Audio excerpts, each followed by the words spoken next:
are. Hello, stream. Hello, chat. I know it's late. We, the scheduling gods be what they do, be what they are.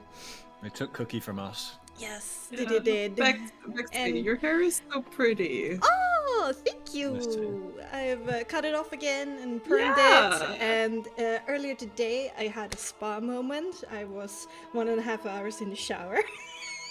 That sounds so comfy, but so shit for your skin. Yeah, giving myself the spa treatment. Sounds really nice. Got a mask, so I looked like a ghost in there, Nice. It was like blood. So like pouring my from shower, my shower doesn't like me and will sometimes go cold randomly within like 5 minutes. So nice. No, okay, I'm not gonna be even sarcastic. That's fucking terrible. As somebody who loves to shower extremely hot, that sounds like my nightmare. Honestly. Oh yeah. That's what school used to be. I fucking hated it. Yeah. The only thing worse than that was when I went to that festival, obviously, and like. Oh, the festival showers are never no. Oh no. Yeah. Like anything below like 33, 34 degrees is like. Holy fuck! I would boil. I would turn into a grape.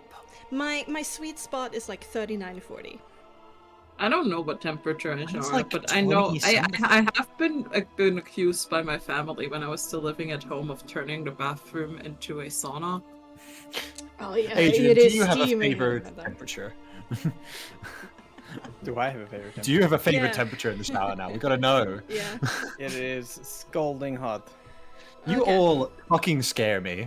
And then I turn my shower like it's like a walk-in shower situation with like Yeah, of course. and of course. it steams. It's like I enjoy the steam situation. It's like you're in little steam rooms. Perfect. Yeah. I don't really like sauna because that gets so hot. It's like claustrophobic for me. But like water. I like it until all the fine. old people appear. But air that is hot, I don't like. I used to date a Finnish girl, so. Yeah, I mean. I don't know. I did enjoy sauna when she dragged me into it. I love a hot tub. I don't like this. Like, hot water, good. Hot air, bad. I don't know what it is with me. Anyways. Yes, anyways. Hi, stream. Remember to follow, subscribe, Mr. Amazon Prime, go to Cool Kids in Discord, all if you wanna. We're sadly down Cookie for tonight, but we wish him good luck with the studies. Indeed. Yeah, indeed. Is there anything you want to say to the stream before we start?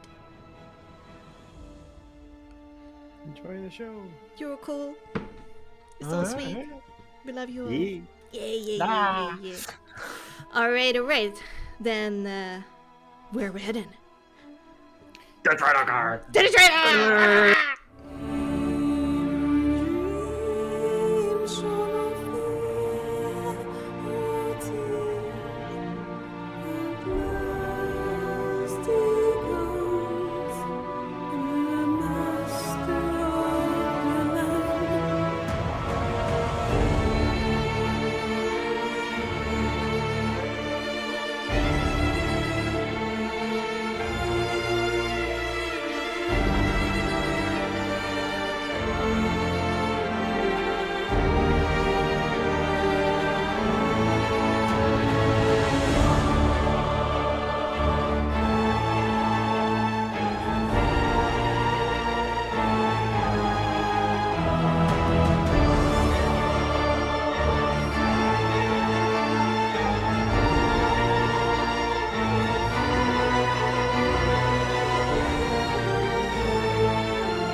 Hello, everybody, and welcome to another episode of Charismatic Misery. Tonight we're playing the module Curse Astrad, but it's been changed, transformed, and we're playing in the system and the setting of Frostmark RPG, everything created by moi.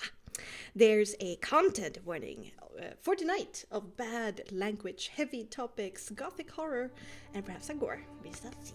But with me, I have a wonderful cast of players. I got Lady Illyria, our half-elven magus, played by Jules. Hello, welcome.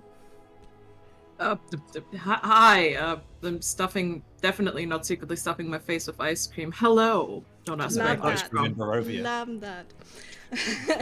We usually have Hamartia with us, our changeling warlock played by Cookie, but he is currently studying hard for exam season, so we wish him good luck.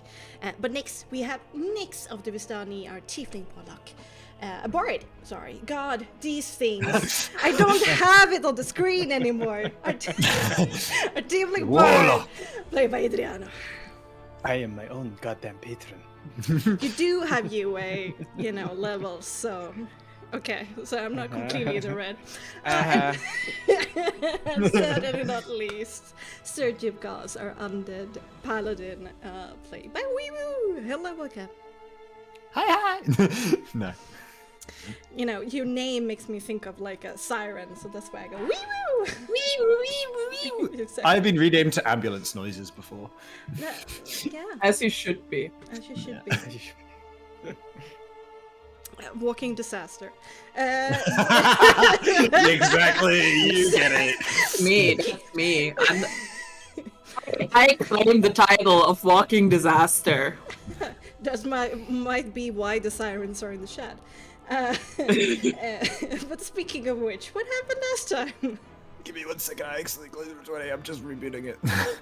1 second. Here it is. Okay, last time we returned into the heat of a quite fun, I'd like to say, combat with Team Trauma whittling down the rest of the structural integrity of the crazed revenants, as that seems to be the only way to get them down. Some highlights are the emotional duel between Yevkos and his childhood friend Kala. Nyx is treated like chopped liver, as he should. The wizard is chased around, and Hamartia jumps onto the back of Yukian and chops him down with her dagger, felling the beast or whatever the hell. Ganging up on Kala, who is the last to fall, Jivkos catches her, for now dead body, before it can hit the dirt. Tension builds as Yevkos's grief meets Hamartia's earnest desire to keep her friends safe.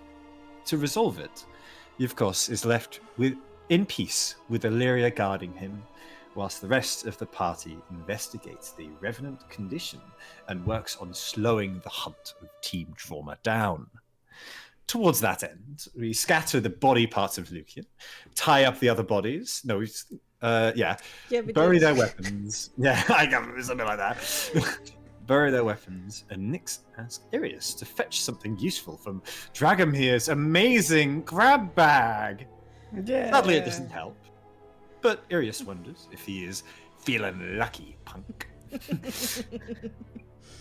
Nyx and Irius, through their magical investigations, learn that the Revenant souls are affected by some kind of vismancy magic, and while they are present, you're unable to interact with them and coax them to a soul mark. As Yevkos carefully sets Kala down underneath a tree, our friendly one Revenant cries out against the injustice that has befallen his order and comrades.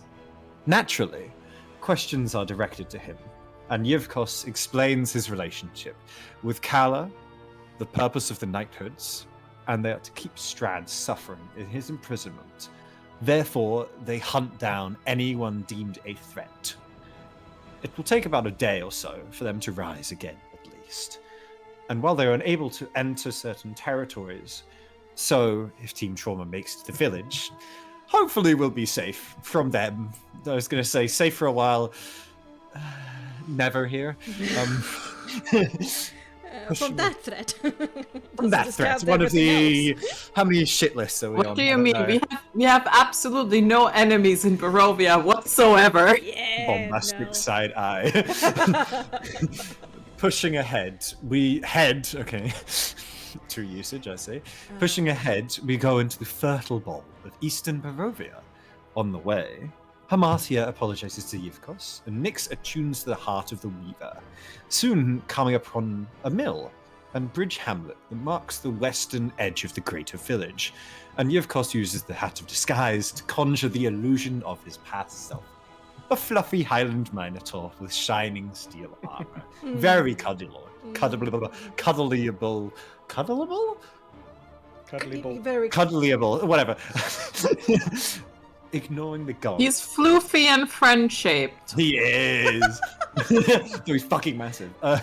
Ignoring the gaunt and starving Barovians that stare silently at our passing, Nyx notices a watermill in operation and smells a whiff of cardboard. Letting our curiosity guide us, and after a small production hiccup from the GM, we find a parked wagon and a pony inside of a stone mill house. Inside, finding, for some of us, our first 3 mindlessly working harvers, feeding grain into the milling mechanisms. Searching there, we find fresh corn, an extremely simplified note displaying a tally of ordered magnitudes of flour. Nyx makes a quick copy of the handwriting for later and explains to Jivkos the concept of the harvers and puts the blame on aliens. Strad! God. In the end, you find their harver behavior to be creepier than normal, but decide not to bother them. Thankfully. Troubled by the presence of fresh produce and wondering about its source, we rub our brain cells together, like the 4 of them there are, and remember that one of the vineyard stones is in Barovia, and probably the cause of the sudden explosion of vegetative growth. In the end, you conclude, they're all bad, Yivkos, so swing away. The perfect way to do it. Traveling on, we come upon an organic wall of produce on both sides of the road, and Nyx confirms it is not an illusion nor rotted. Then we witness 2 harvers pushing a plow through sheer fucking body strength across a barren field in the twilight of the evening. Literal ox of people, I guess. And they're not even minotaurs. Yeah. Afterwards, the occurrence of working Barovians became more and more common out on the fields and in transit on the Svalich Road. And late in the evening, the distant lights of the village centre come into view. Yeah. C'est parfait. Oui, hon, baguette, baguette. Yeah.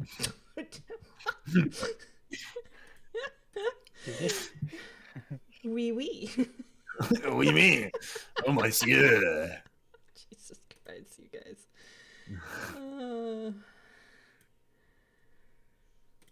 A little bit of this, a little bit of that. And a little bit of this.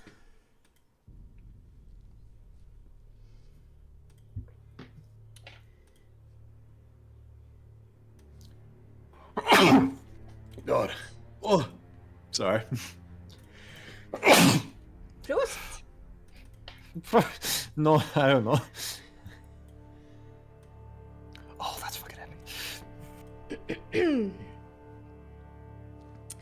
3 hours until midnight. Team Trauma, you pass your careful marching to behold the faint lights of the Barovia village through the mists, 100 or so meters away. Before you can begin discussing how you want to approach this beehive, you hear a sudden howl of a wolf somewhere on your left. It is not that close that you could see or reach it with your usual combat spells, but it's close enough to make you worry still. Then, somewhere ahead and on the south side of the road, another woven voice answers the howl.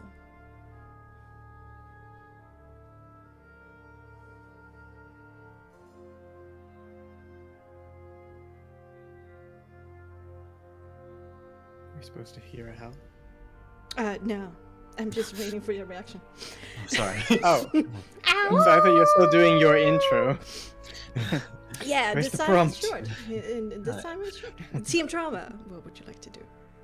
Yevgos is just going to kind of look to the rest who have actually been here and just sort of quizzically just, are they supposed to be wolves? Pets? Are Generally not. wolves supposed to be this close to the village? No. Maybe not what I remembered last time. But You we don't do- reckon he is working with some of the The Red Fang? red fang, not? Yes. This is new territory for me.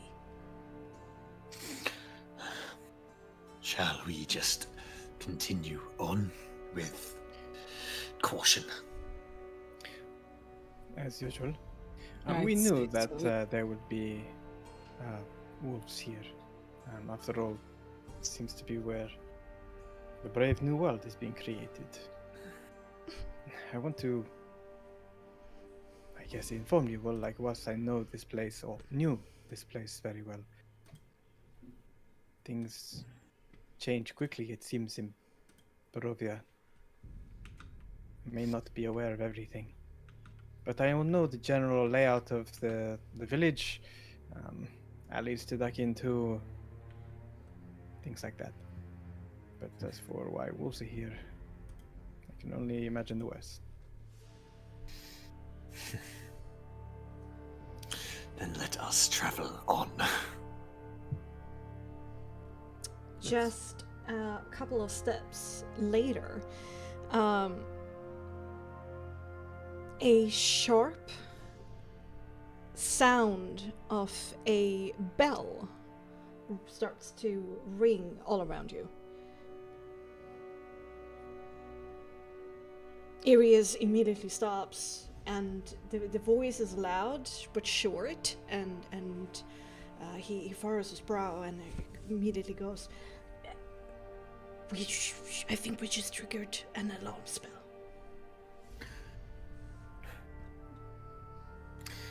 I mean, does anyone just like walking into the town trigger an alarm spell? That seems inefficient. Unless it was set up specifically for us. I do hope not, but I am ready.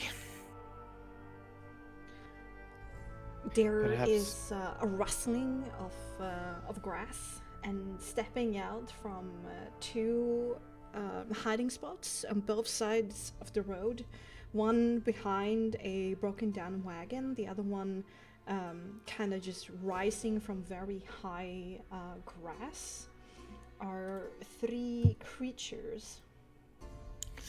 No. Two are Barovians, one with a spear and the other one with a short bow. And the third one that comes from the other side is a snarling direwolf that is very low to the ground, ears back, and is growling deep in their throat.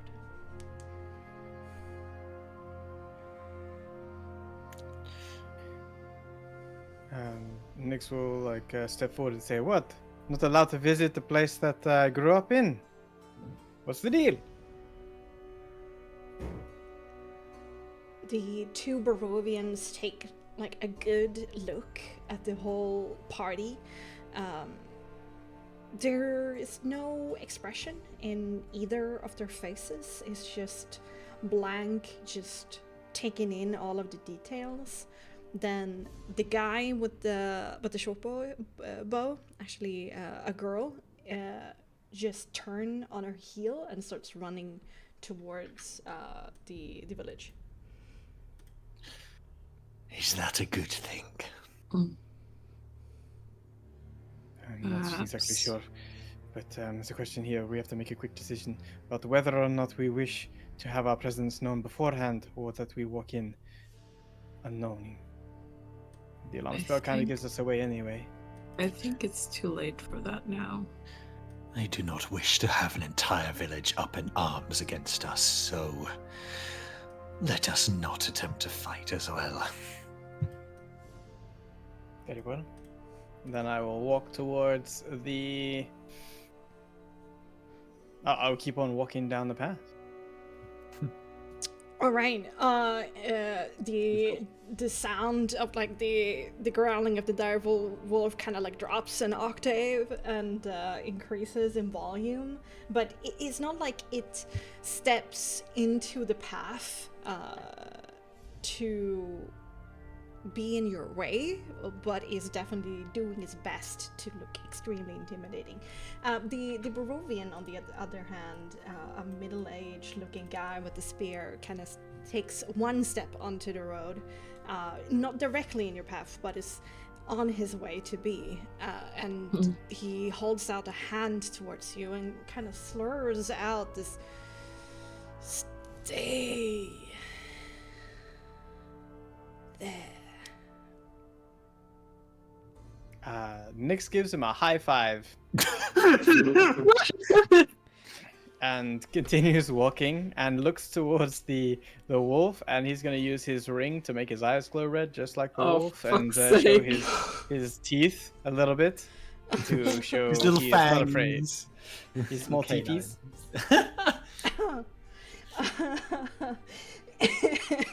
The Barovian looks at his hand incredulously. Like, what the fuck just happened? I don't understand. But actually doesn't go and do anything like harmful. Tries to be in your way more than what they have already attempted. The wolf actually backs down a little bit from you. Oh. You can make me an animal handling with cunning.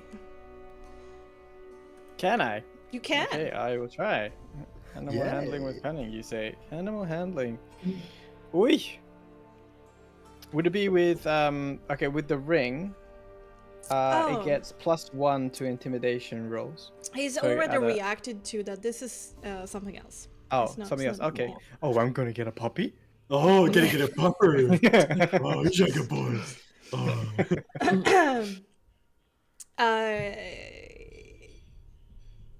It can be that you're Vastana. It can also be that it is scared of you for other reasons. Who knows? I'm not entirely sure. But it is obviously respecting, definitely, some kind of power or title you hold. Okay. And I- you continue I'm- walking on. Yep. All right. Alrighto. Let's. I mean, Alina was impressed. She, of course, is a little First time we put the surprised. handle on wolves. I'm not surprised, but just Nyx things, I guess. Damn. This might take a little bit to load. We shall see. Yeah. Holy Hello, fuck. darkness, my old friend. Oh, This is big. I swear to God, Bexxy, if you make my PC crash, Oh, I man. hope not. Holy fuck. This is big. I don't know, I can barely move on this map. That's what she said. Just let it be for a moment. It will load. I can see something, but I can't reach it. Oh, it's still loading in. Oh, I got it. Yeah, it's still loading in, but Yeah. that's a lot of... that's a lot of doors and windows. Yes, indeed. Indeed it is. Pain. Hey. It was Where pain is to this create. on like marching order of sorts? Okay.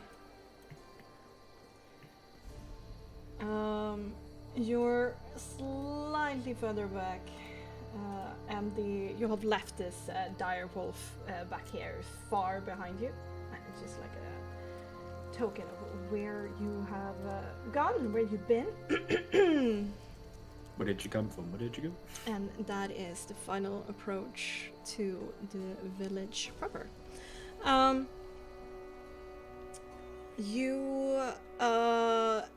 As you start to see the tall shapes looming out of the fog gain detailed texture and shape as the various home dwellings, and the muddy ground underfoot gives way to slick, wet cobblestone. You see the first collection of sagging, lifeless buildings with darkened windows like empty eye sockets. That is actually part of the text I read the first time you came here, so it feels nostalgic to me at least. But immediately pausing a little bit of your approach here is that you hear rustling sounds slightly behind you. And to the right, and it is coming down from this slight hill behind you. You see several snarling woven maws between the darkness-clad trees and bushes. Then 4 humanoid shapes join them in the edge of your vision. Harmadia is sadly very confused right now. These 4 humanoids. One is hulking, fur-clad, but still towers above 2.5 meters tall. Fuck yeah. The other 3 are more normally humanoid shaped. Let's do this.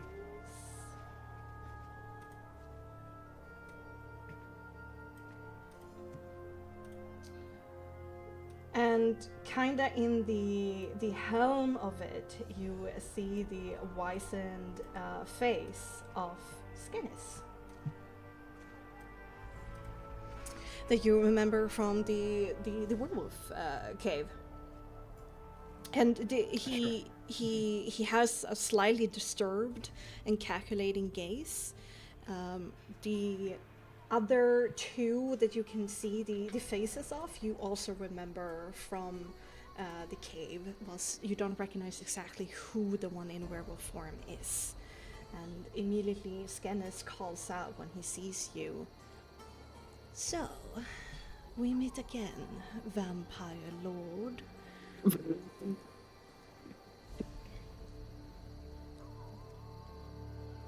Indeed.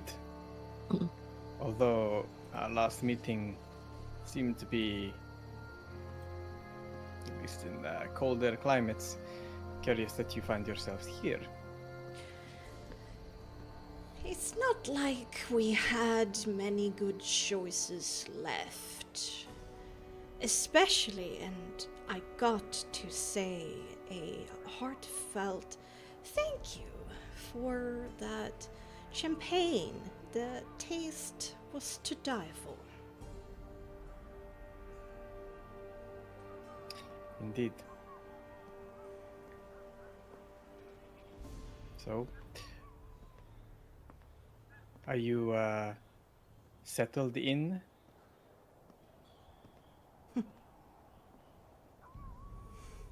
Settled. It's shaping up. Are you here to stir some more trouble? Just having a visit. Sure. That against the rules of this village? Well, I am not really the one who writes them, so I guess we gotta wait for the 2 psychos to come around and see what they have to say. But I will have you know, if it was up to me, you would be turned away. You What a pity it's not up to you. don't sound too thrilled about the people in charge. Why would I?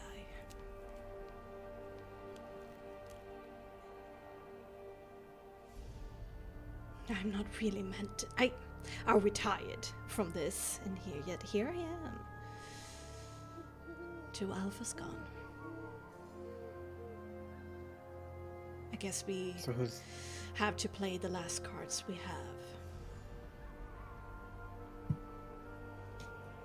Who is your alpha now? Technically, in interim, that would be me. Okay, but doesn't really work like that forever, so I'm sure you already have some contenders not exactly happy with the fact that you are an interim. Just no. I won't be caught unaware again. Watch your back. Well, I have friends to do that for me. Look, Good for you. Whatever happened in the past is in the past. Look, things happened, decisions were made, and it just so happened that you were duped. Okay, no hard feelings. No hard feelings. Members of my family died. Maybe the rumors about you all is not correct. Where's the empathy? Maybe you're not so good as they say you are. Maybe you all rotten too.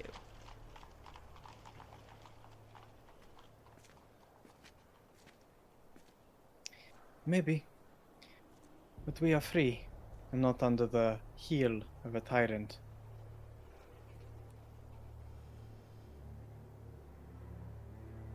When you have other people's lives in your hand, that's not an easy choice to make. And you, unfortunately, you all forced me in this direction, so let's lie happily in the bed we made.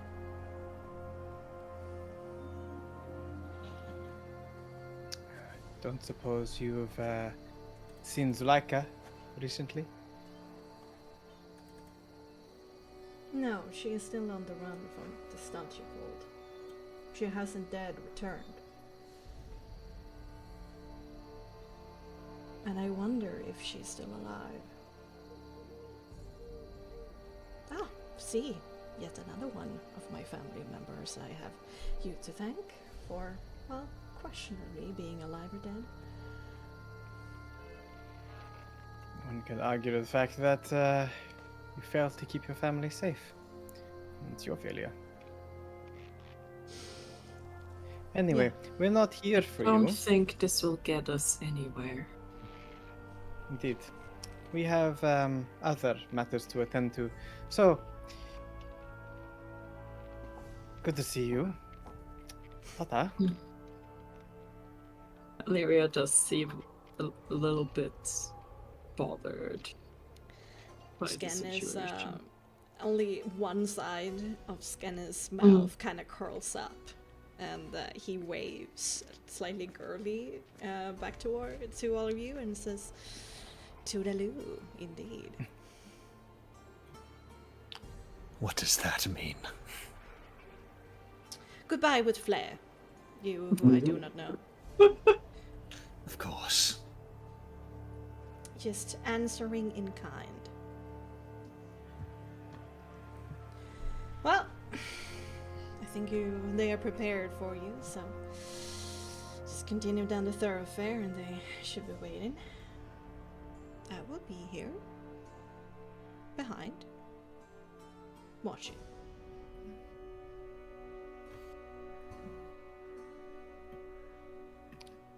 Right.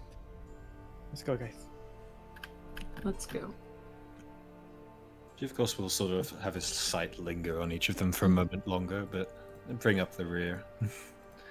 As I assume these are no red fangs that he would ever recognize. Yeah! You know what? You faced some red fangs in combat, but not these people. Right? was a They're long all time. they Yeah. are not undead or Long live living. forever. Yeah, long living. So, but there's a little bit of sour taste for sure.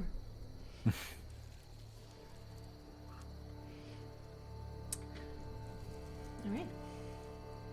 Continue to walk in.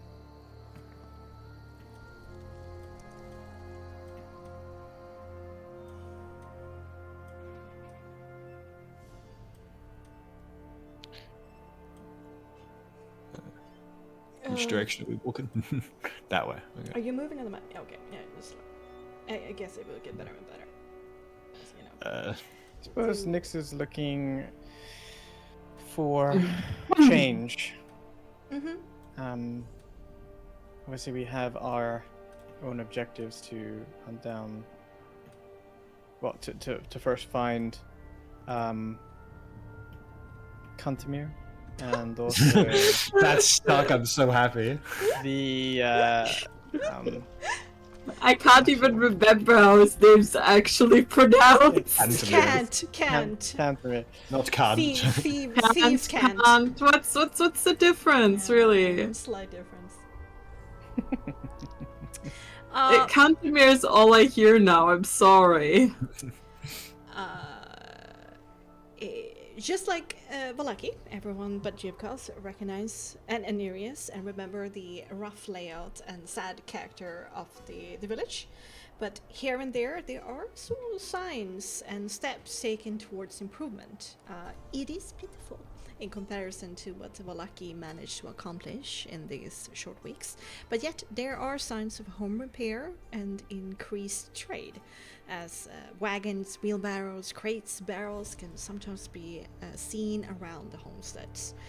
Despite the very late hour, some Barovians pass you by with tools or containers in their hands, and their steps are filled with purpose. In some houses, many candles and fires are lit, and sometimes you can spy a person or two through the warbled window panes, busy with various household chores or working some kind of craft.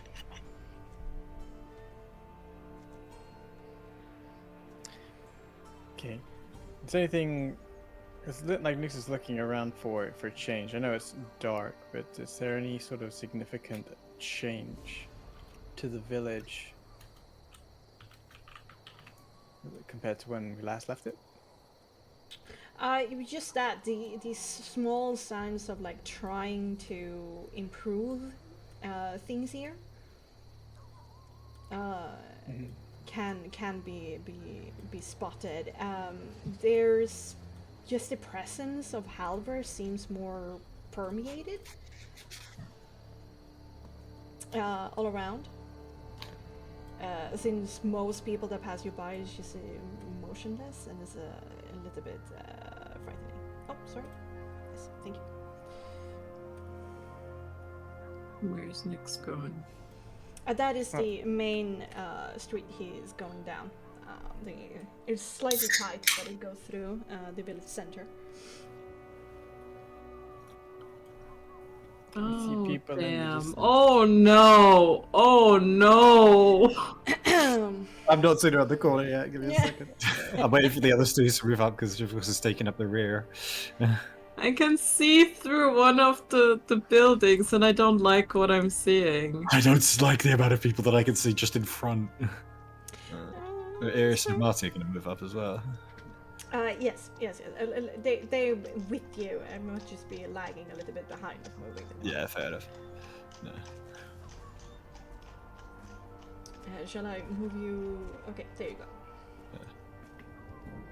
No. Okay, so rounding a corner, you see two groups of people behold each other, and then as they hear you coming down the street, they turn to watch you instead. Before you is Lydia with updated art. She wears a expression of open worry as well as a happy recognition, actually. There you go. She stands in a nice nightgown with a deep purple shawl wrapped around her shoulders. She's flanked by 2 stone-faced Barovian guards with scavenged arms and armor. Over her shoulder, trying to melt into the shadows of the night, is a very fidgety and pretty scrawny-looking Victor. He seems to have lost some weight. And one step behind Lydia and to her side is an expressionless Marc. In splint armor, a heavy crossbow resting on his back, and his hands, one of his hands rests on the hilt of a sturdy-looking basset sword. In this moment, the second group also, of course, captures your worry and perhaps your attention even more, because Volenta, one of the consorts of Strahd that you met at the ball, is in the front wearing a viciously spiky leather outfit that is very skin tight. She's so pretty. With a maul so large and bulky behind her back that it makes the difference between it and her quite small and petite form comical. There's open hostility, joy, hate, and a twinge of madness on her face, echoing in the snarling demon mask that currently hangs on the side of her face. She only comes with a single person in her entourage, Duro. The vampirism-afflicted priest's son, who takes you all in with clear worry on his face, but when he spots Irius, his face falls into a very troubled face indeed. Oh no. Well, do you remember the story, Mr.? I remember him.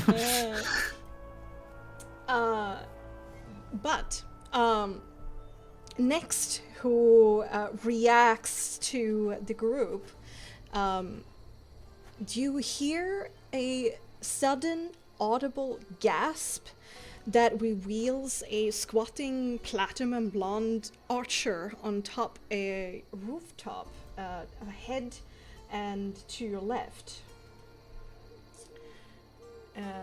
You do recognize her, all of you except for Irius and Jivkos, from the ball, as one of the vampire servants in servant uniform that you just basically walked beside and didn't, care about. Your worries were different at that point. And her reveal makes you wonder if Volenta has brought more lackeys with her, but perhaps they're not seen. However, Jivkos, your gaze is also stolen by that gasp, and you look up, and you understand why she made that sound. Even though her bright green eyes have faded in undeath, you instantly recognize this as Alida. As flashes of her have haunted you from time to time ever since you woke up from your cursed stupor and regained your will. You remember you wronged her and her friends dearly. In fact, you killed her and dumped her body outside of the walls of Argynvost.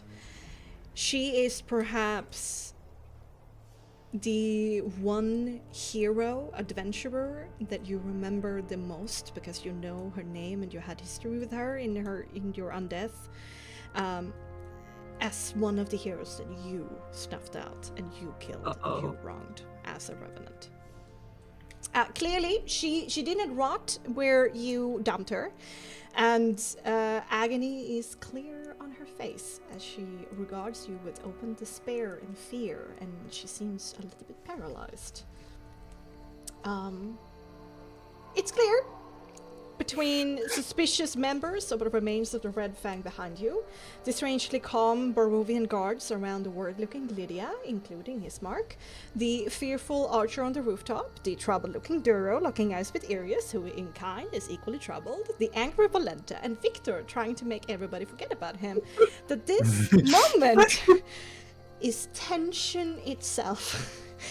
There's a lot of personal group history going on between different parties. Assembled here. 3 hours until midnight on the main thoroughfare of Barovia Village.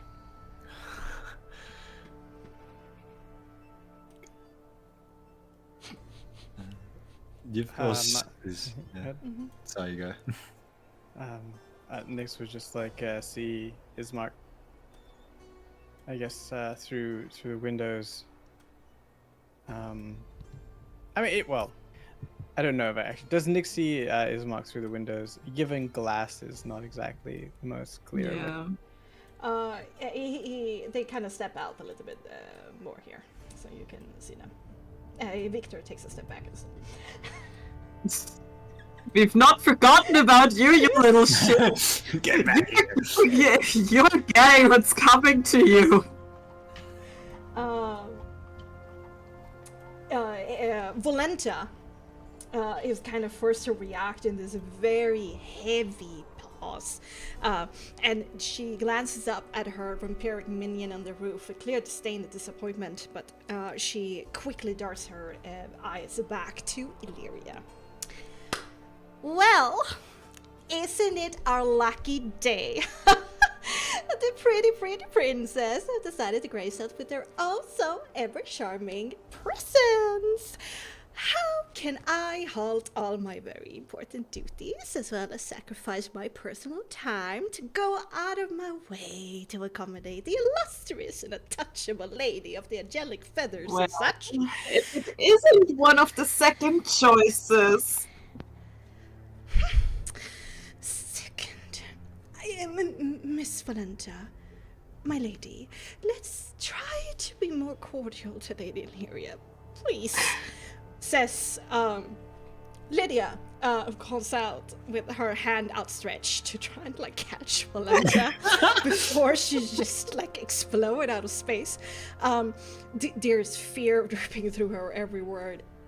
What she means to say, she turns to the party again, is of course, welcome to you all, and if indeed we may. What is the purpose of your visit to the village? Oh!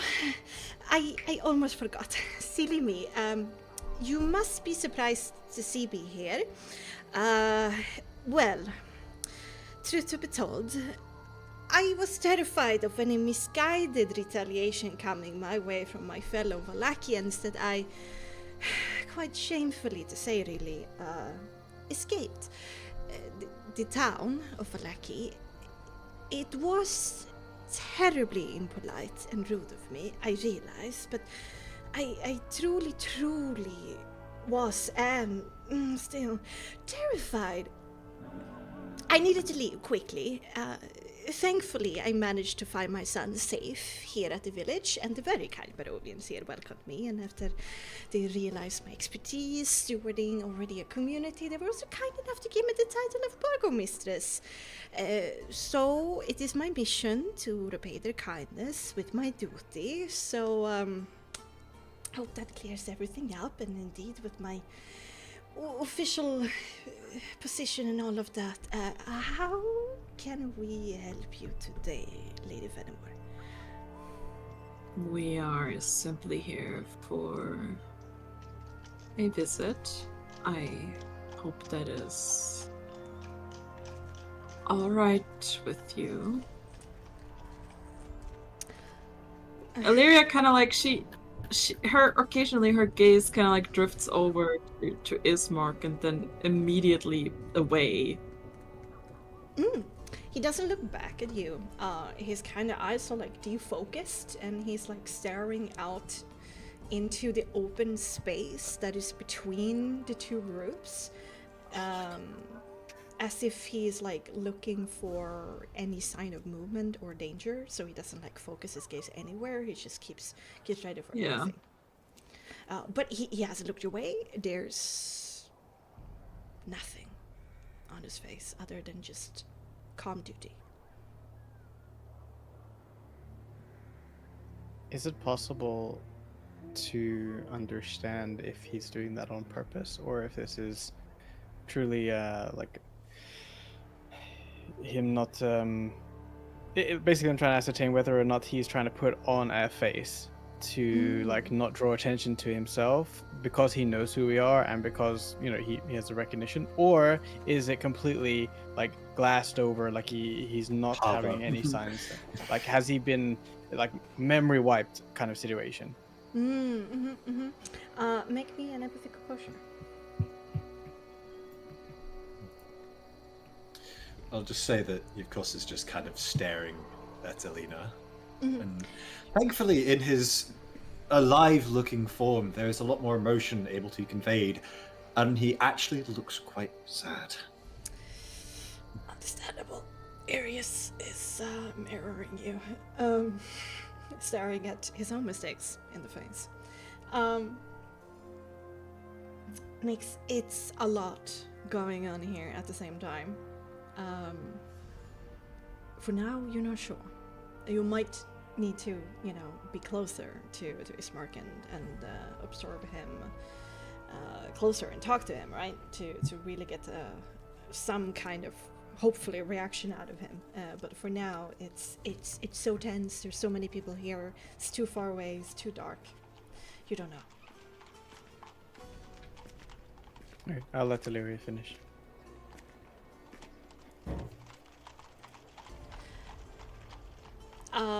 Upon hearing, watching Lydia talk to you and you answering Illyria, Valenta throws her head back, and she begins guffawing, laughing heartily and sarcastically, extremely loudly. She finds this incredibly funny. Illyria will not even look at her. Lydia looks between you and Valenta and kind of like takes a half step forward again, kind of like in the way of her. Not completely there, but like a little bit like that.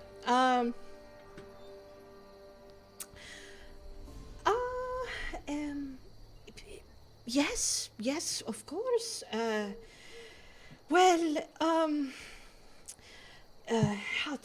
to say this? Of course, we will offer you a place to stay tonight. But, Lady Lyria, there's a lot going on right now in the village. We're very busy people. A lot of critical things going on. You know, things changing. As you know, the castle, or even the town of Olaki, would offer you fineries and surroundings more befitting your status. There's nothing here that I can truly offer you. I don't need much. I'm quite frankly used to less. And I don't like being cooped up in a fancy castle. Please don't let us disturb your duties. If there's any help we can offer, feel free to let us know. If she says she likes to be in the dirt, she likes to be in the dirt, Lydia. That's fine. Not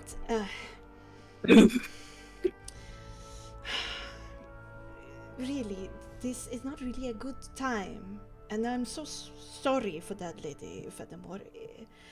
I can't force you to leave, but I can ask you, beg you to make life easier for me.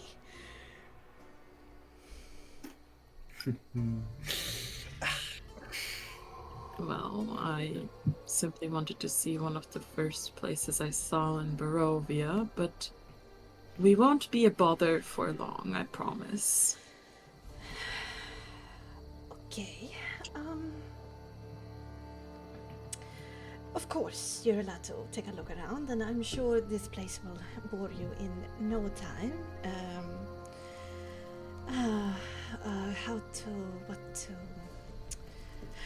Yes, of course. I'm standing right by it.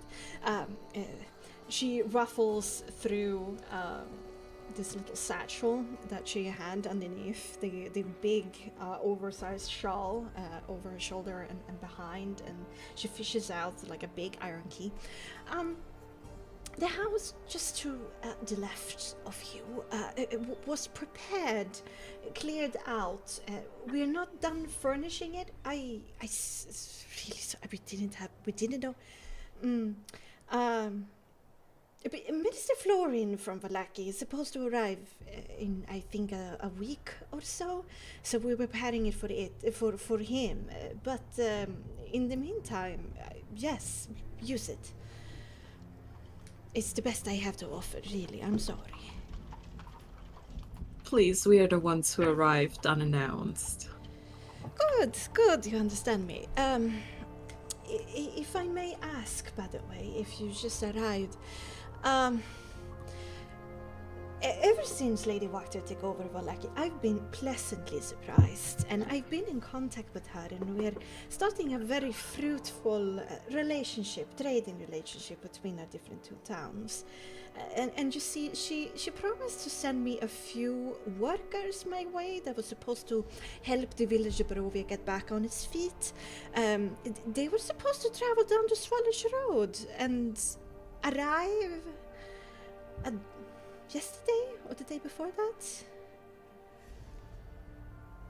You wouldn't have seen anything on the road? I'm very worried for their safety. Out of character, we have not, right? You did walk past a group of halvers being herded down the Swallish Road in this direction with two guards that you recognized. And you told I might not have been there for that. You told them to, like, not go to the village, instead just head for the wilderness and wait things out. I remember watching that, yeah. Wait, was I there for that? There might be an episode you sadly wasn't there for, maybe. It was on the road in between Vallaki and yeah, if it was before, it was before Swallich. It was after Swallich Manor, before Vallaki. Yeah, after Squall Manor, towards the stones. Yeah, I think. Okay. Yeah, I think I was there for. Okay, thanks for clarifying. No worries. It was like a small encounter you had, and Nix went like, if things are happening in Barovia, the village of Barovia, you shouldn't go there. Go to the wilderness.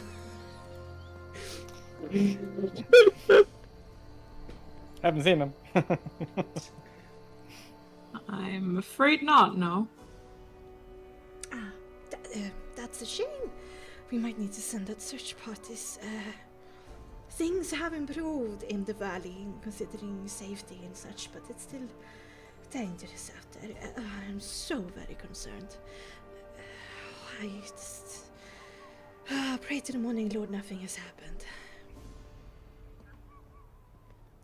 Of course. During your stay, please, if you could, do not disrupt or disturb the various projects in the village. It's so very important that this project takes root. A little bit of a pun. You see, we're trying to ensure that Barovians don't starve anymore, and Count Strahd has put a lot of responsibility on my shoulders.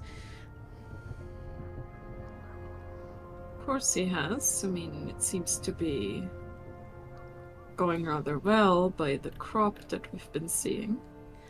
Yes, miraculous. Even. Who knew that if you were polite to him, he could be so kind?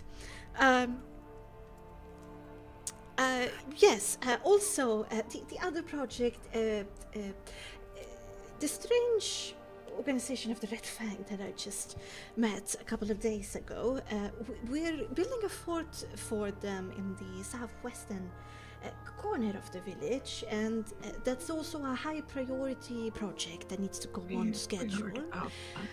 Oh, you did? Well, yeah, your sources might be better than mine. Yes, please. Very important things, schedules. I think you understand. Of course, we're not here to disrupt your project. Oh, warms my heart to hear. Well, as you can imagine, I am also very busy with various things. This is a lot, even for somebody like me. I'm finding my feet, as to say, without my husband being in the way.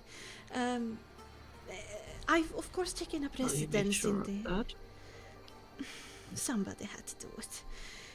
It's sad to say, but he went a little bit overboard. I've taken up residence in the Burgomaster's mansion, of course, as is befitting. If you need to talk to me, just ask one of my guards, and I will try to set up a meeting. But please, also, as I said, there's a lot on my plate. Please respect my privacy. Of course. Oh, perfect. Then we understand each other. You see, Valenta, there is nothing to worry about. She will be here for a while, nothing will happen, and she will leave. Yes? And nothing terrible will happen, right? Why would anything terrible happen? I think something has already happened towards that vein, but I don't know if I am so happy to see you, or I am just out of my mind mad. It was between the two different emotions. I'm not sure.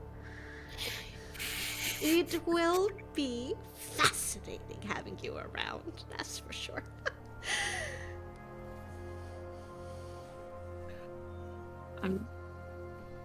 Whatever you say,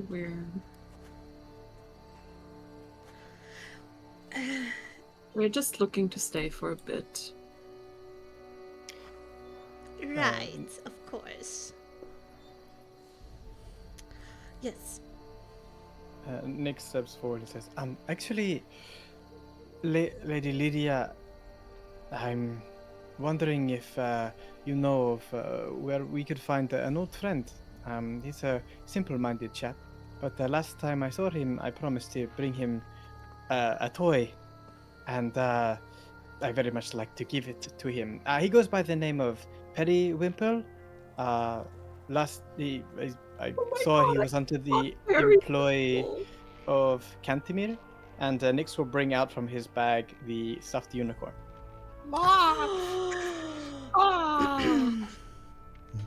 Oh no. Periwinkle. Yes. The former burgomaster's nephew. Sadly, he is busy doing. He is physically gifted, and he is a very important gear in the food production project that is going on. He's quite busy at work somewhere on the fields in the south. I'm not entirely sure, but he's doing right by him. Yes, that's for sure. I'm sure he's doing his utmost. I'm sure he's also, still under the employ of Cantimir, is he not? Oh, no. It's been a bit of restructuring going on, and I didn't think that some organizations in this village was run as efficiently as it could. Both of them have been re-employed in areas that fit their particular gifts better.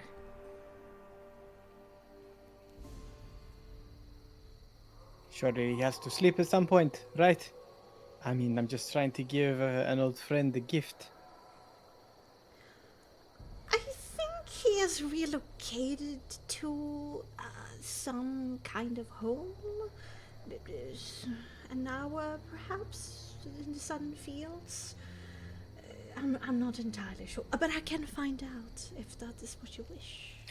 No worries. I mean, we can find out from Cantemir directly if you let us know where he is.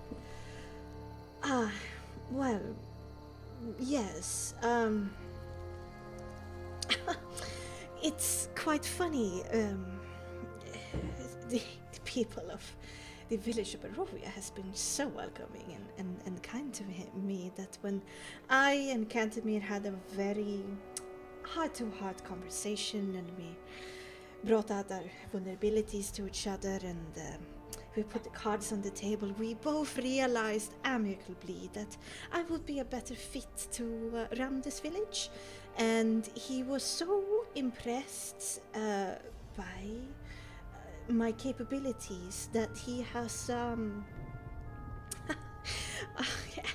I got a blush when I said he's become my butler. Of course, Nix is gonna raise an eyebrow for all sorts of like deception checks here. My fucking god! I have so many questions, and I'm not sure that any of the people here are in their right mind anymore. Let's not ask them yet. Does Nix feel like she continues is? to snicker. Is she like putting on an act here? It's like Nix is an entertainer. He's seen acting before. Like, is all of this just straight up bullshit? Sure. Not like it's a lie detector. It's more like, does she feel like convicted behind these words, or is it more like she's spinning coming something, off the top of her head? Yeah, she's spinning her yarn. Yeah. Yeah. Empathy compassion. 23.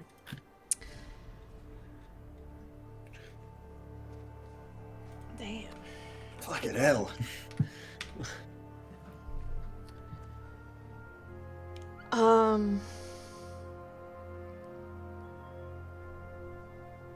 You can see on her face and how these words sound that there's no way for her to really say this and make it sound believable, and she knows it.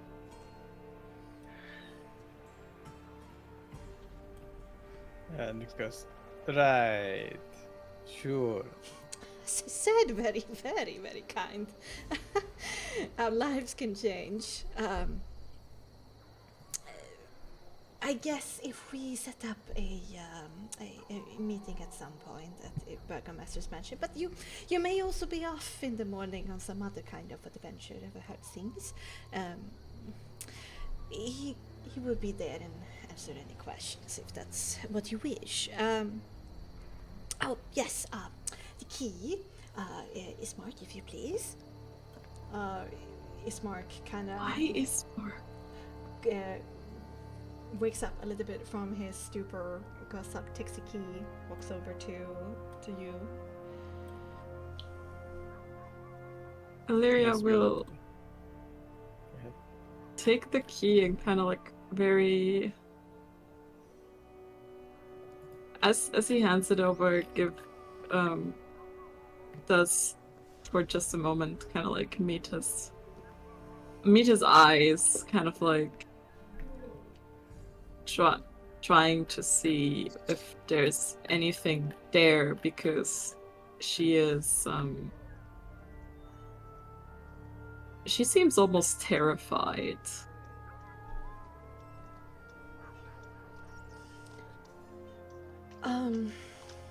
They're conflicting emotions, certainly when you behold Ismar, considering both you and Nick's relationship with this man. And by proxy, you know, what happened. And so you're not sure if you're relieved or even more devastated when Ismar looks at you like he doesn't know who you are.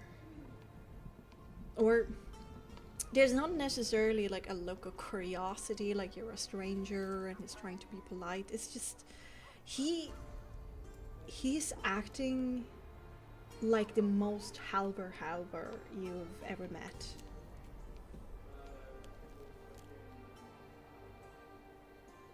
Illyria, as she takes the key, will kind of like very quietly kind of like look at him and just say,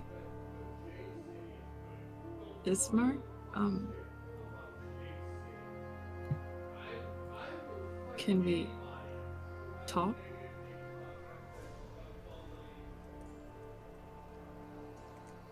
What for? And he goes on back. About... Wait. It doesn't stop. Illyria just kind of stands there a little dumbfounded. Okay, perfect. The last thing, and I don't know how this is going to, for your safety, considering everything that's going on, I am going to put an escort on you.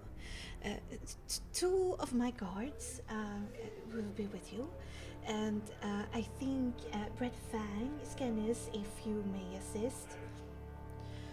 Of course. I would like the same, Lady Lydia. Two from me as well. Perfect. Thank you so much, Scannis. Always so dapper. Such a gentleman. Alright then! Oh yes, everything is good. Valenta, my dear, you can go back to continue working. As you might know, we need to be on schedule. And I shall retire. And everything shall resume as normal. Yes, people, let's return.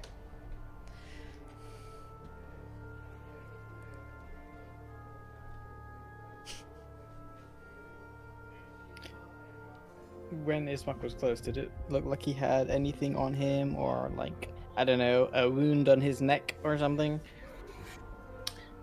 Oh.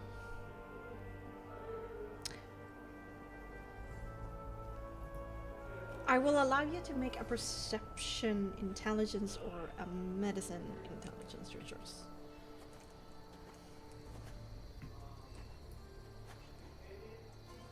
I suppose it's more just a look than it was a like determining of a medical perspective first. 21. 21.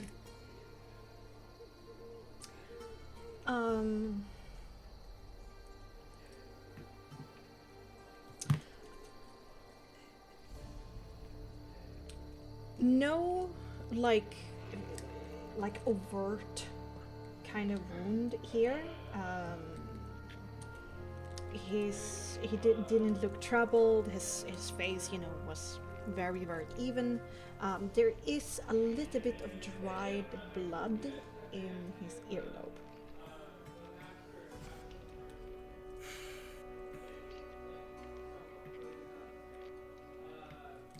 Nyx will, I guess you wouldn't say anything at this point, knowing potentially what has happened to him, but how, he doesn't know. Sorry. Cool. What's happening in the background there? And Lyria just Yoey kind of being Yoey. looks at the key and kind of turns to Nyx, kind of like trying to hide just how worried she is. Visibly, you can see Nyx is like seething under his skin, like staring daggers at Lydia, looking over her shoulders, trying to see where Victor has run off to, looking around at the situation and feeling like everything around here has been twisted somehow. Where he looks at you, Illyria. We should retire as well, and she kind of looks towards the others, all kind of confronted with their demons. Yevkos will finally look down, and he has a very remorseful look on his face, and he'll just say, I do wish to speak to the lady on the roof, Alina.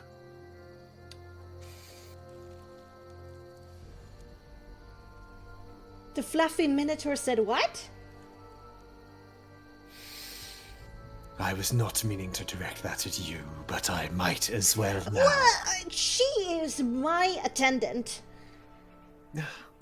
She does If I what I may. say her to do. So Then it may is I very much my business. Then may I ask to talk to her? Why? I recognize her. Oh, what? Am I seeing a bit of a tryst happening here? Or is it something more vicious, bloody? I am unsure what a tryst is. Oh, you poor creature. I'm very sad for you if you don't. Maybe one day you will see the light. Alina, darling, that was very, very naughty of you. I did not allow you to reveal yourself, so we are going to have a conversation. Now, why does that thing over there want to talk to you?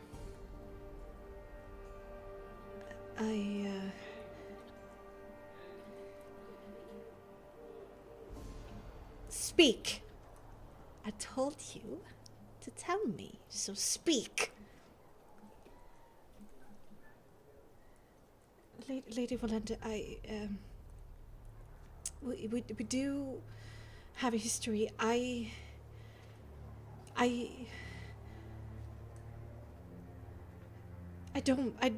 don't really want to.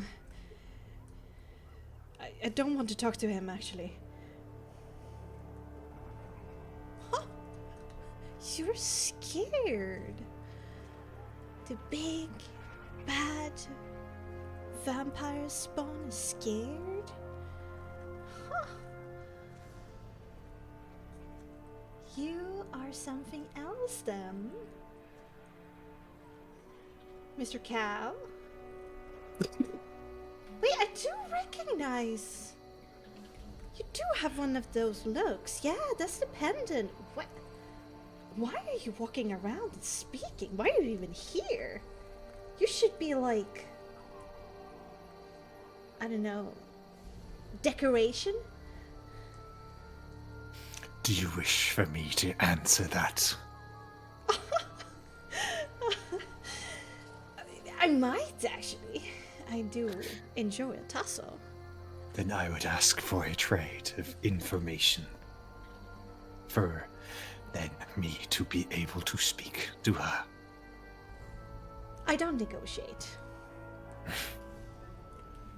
But you might attempt to make me happy in whatever way you think you can, at least. If I'm in a good mood, I can be generous.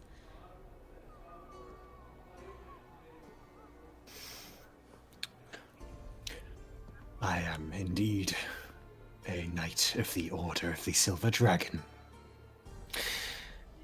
And I am not following the same that the rest of my order is. Not currently anymore. And you... And will reach up and take the hat off. You! I know we share this, but please. That's disgusting. You should have chosen a form that is more pleasing. That's just... ugh. And why wasn't I made aware of this? She stomps her foot into the ground. Training with her! You're different. You're not supposed to do this. how life finds a way.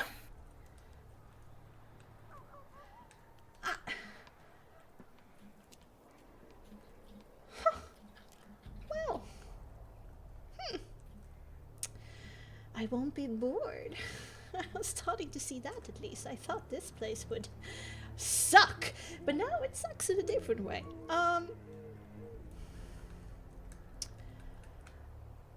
Sure. You tickled me. I feel tickled. You can have a moment. But she's my property. Well, lent property.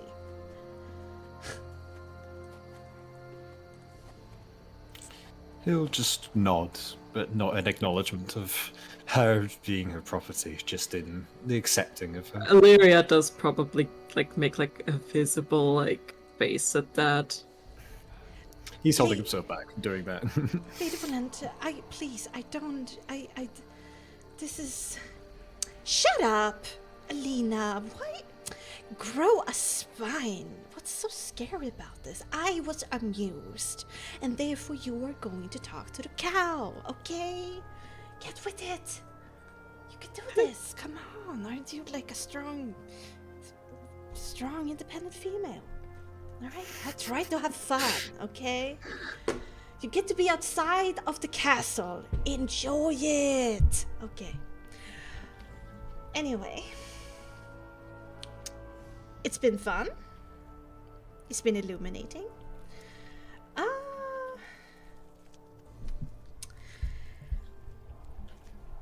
Watch your backs, I guess. I mean, when you have such tasty backsides, can't really help it, can you? Nyx wraps his jacket around his butt. Valenta gives you a wink. And then she turns to Lydia. I think you were heading to bed, and this meeting bores me now.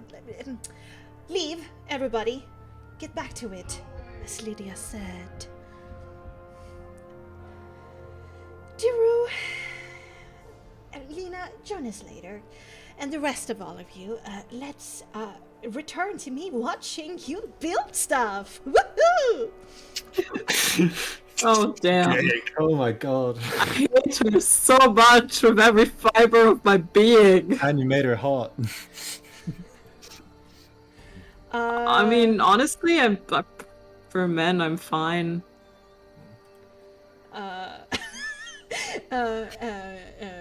You have no power over me. Valenta skips away with her entourage. Lydia kind of nods. That went better than I hoped it would. Thank the morning dawn. Yes, I will retire as well. It's been a pleasure. Good night. Everybody, Good night. with me, let's return. So sorry that I woke you up, Victor. They talk as they walk on by, and then Ismark turns, doesn't give you any glance or look behind him, and then they leave. Skennis kind of brings out his bone flute and starts making a little bit of a ditty as he walks on back to his people, and they also run the corner and leave as well.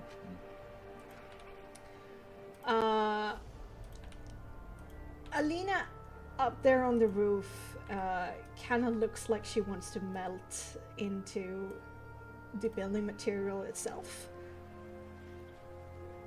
If she could sweat, she would be.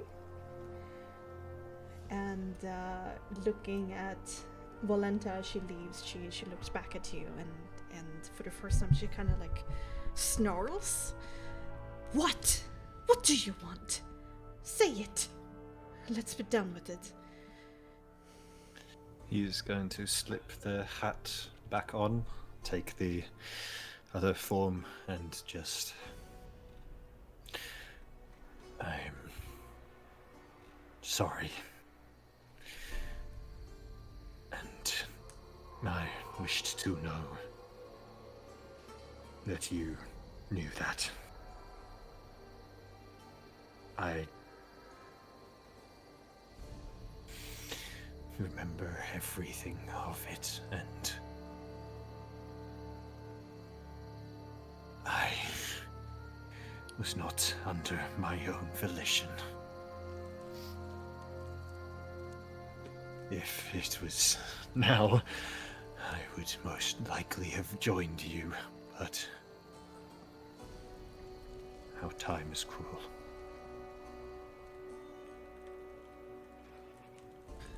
Really?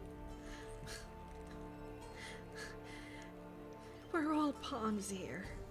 I'm somebody else. Except for one person. I am no longer. If you And I torture shall yourself with allowing yourself to take responsibility for the actions of what others force you to do, then I feel sorry for you. Is that really what you think now?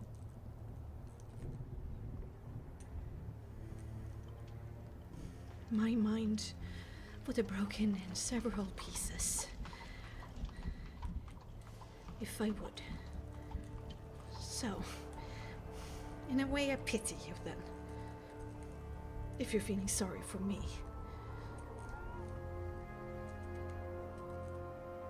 Go back to being a monster. And save yourself the trouble. And this will be easier on me too. Never again. Your sanity's funeral then. Don't ever come near me. And she kind of skips over the roof and disappears.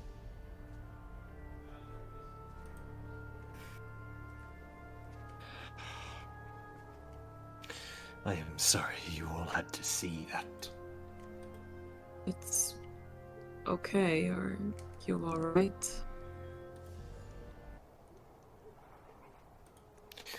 I had hoped that would go better, but that was a long time ago. She has been forced to serve Strahd since, I assume. I was not aware that she was. She had been laid to rest. But it seems that even the most anti-Strahd of adventurers before you were still of interest to them. They were, and Illyria kind of like turns back to face Arius. Well,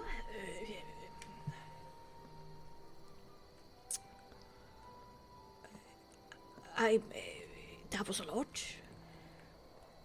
Are you alright?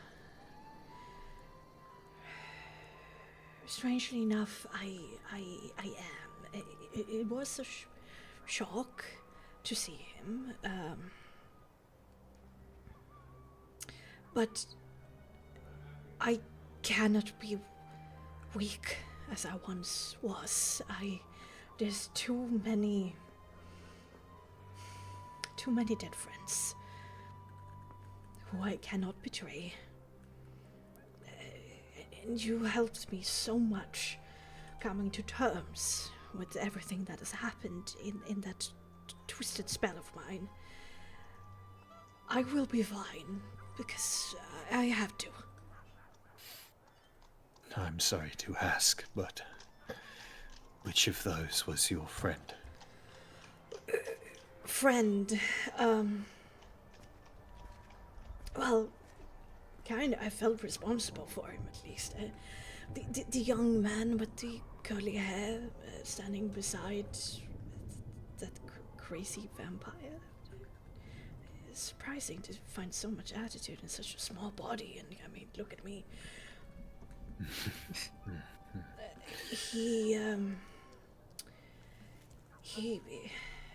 When me and my friends my loved ones came through the village of Barovia, we thought that with some backup, we could take a peasant army to the castle and defeat Strahd once and for all. We didn't know that it hosted so many foes that it did. For example, her. She was among the vampires who came out to hunt us. And sadly, that young man over there, Duro, the priest's son, was one of the more passionate voices among that peasant militia that we gathered. And he died in my care in that battle. Was this towards their castle? We came to the drawbridge, and then they came to us, and we were pushed back into the forest. Most of the militia was eaten by a approach of a zombie army, and me and my friends who actually could help to rally them against it, create a shield wall or buff them or heal them, we were quite occupied by the more elite vampire hunters that went after us. We were separated from the rest of our Barovians, and we were forced to retreat, and then one after the other, the consorts, her and her two sisters, or him, Strahd, killed us off, one after the other.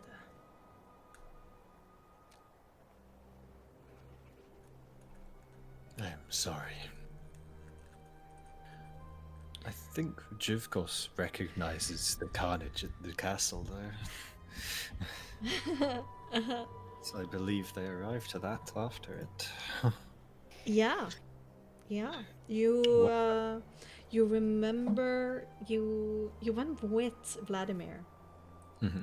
That time. It's one of the few times that actually Vladimir stood up from his throne, because it was like so much of like a event that was going on. But Threat. you arrived late to the party, so to say, and you saw Strahd just staring back at Vladimir over a dead body. That was a half-elf. No, it was a wood elf. Yeah. You saw there, by his feet, and he was somewhere in the forest, kinda in between the bridge and the castle. I believe that my order came across that far too late. Not that it would have been a good thing for us to have arrived in any capacity.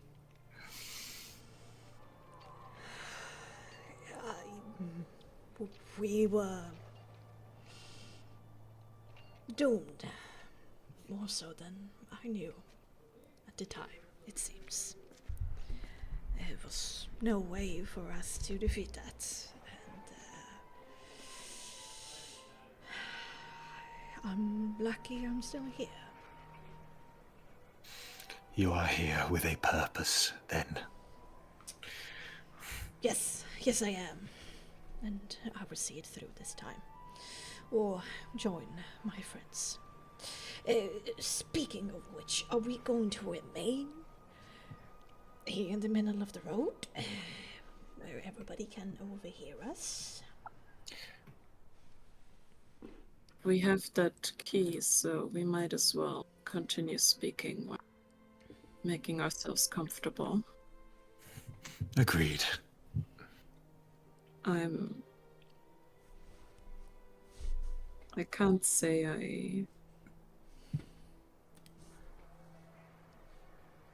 I really understand the both of you, but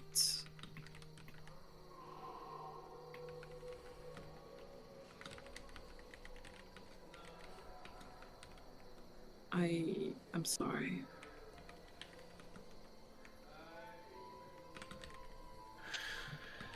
It is in the past. What we must strive for is a future.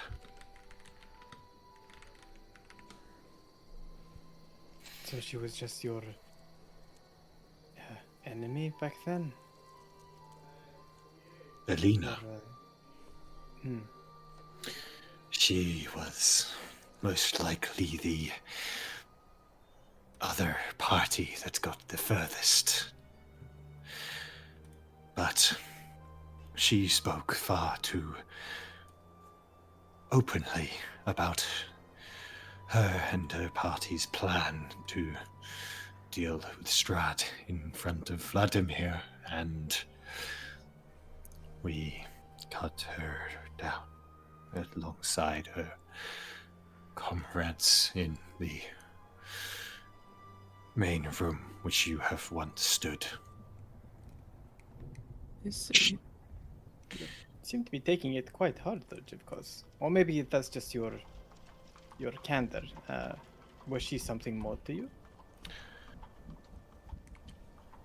No, it was more that she stood for something I wish I could have fought for, but instead was the hand that ended. And I'm sad to see that she has become what she has most hated. Don't we all? I understand.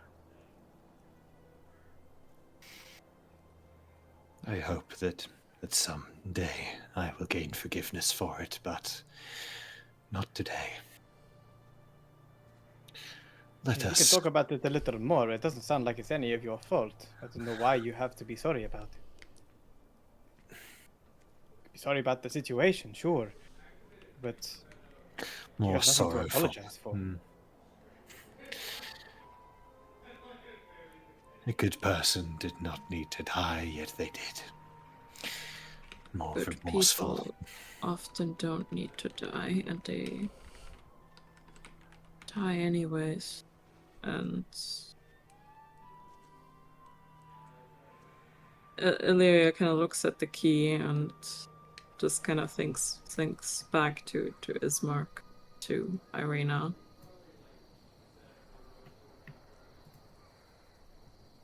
And she said the house on the left, but was it her left or our left? Your I think left. it's this So one. north, just north here. The one that we're right next to. Yeah. Like this one? Mhm. The one to the north. Yeah. Yeah. Yeah, indeed. I believe it may still be good to keep watches while we are here. Or at least I think it should. Of course. Nix looks Lyria around to see if our chaperones are already posted. Coming down the main thoroughfare, there are two Barovians heading your way, and you can see in the other corner, from whence you came, there is a wolf and a dire wolf, like sitting prettily down the street. Groomed. Paws crossed. A bit like that, yeah. Poppers. Yeah, one twice the size of the other, but indeed. Let us get inside. I do not like these watchful eyes. Me neither. Just as they're stepping in, say just as a final word, Nix was saying. It was strange that they would just give us a key to a place. What we say inside may not be any less, any more private than out here. So be mindful about what you say. I agree. Agreed. So I can't remember if I have, but out of character, have I actually checked on the dude that tried to kill Nix that I said I would? Because I changed it to him, but I don't know if I've checked that he's gone. The Vistani that tried to rust tongue him. Yeah. You were going to during the... Yeah, because I know I switched it, but I can't remember if Yeah. I actually checked it in character yet. Yeah. Oh. Um. Wait. Okay. How many days ago? Just 24 hours. Okay. Yeah. You can definitely switch it. You were slightly distracted by Strahd being within 100 meters of you. So you kind of forgot. Um, uh, Radu is, as the crow flies, 2-3 hours to the east. To To the the east. east. Okay. Nikos will sort of close his eyes, as he's done before for a sort of familiar couple of seconds.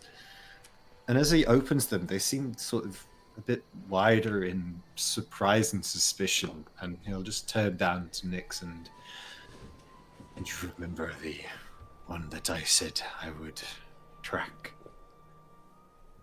How can I forget? I believe he is about 2 to 3 hours east of here. What is that way? By that time, you would reach the mist. He may be out. That is good. Or at least he seems to be fleeing.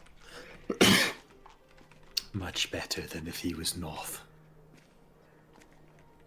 I suppose. Is there anyone who we have just met that it may be imperative we know the location of tomorrow? Cantemir is our main objective. Victor is our happy second. He's not met Cantemir, but he's met Victor, so he can track them. Yeah, for sure. I may track Victor then. For tomorrow.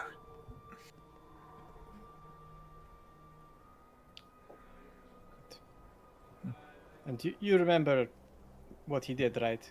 You saw him just now. Yes, I was distracted, but I still do wish to bring him to justice. Fair. Tomorrow then.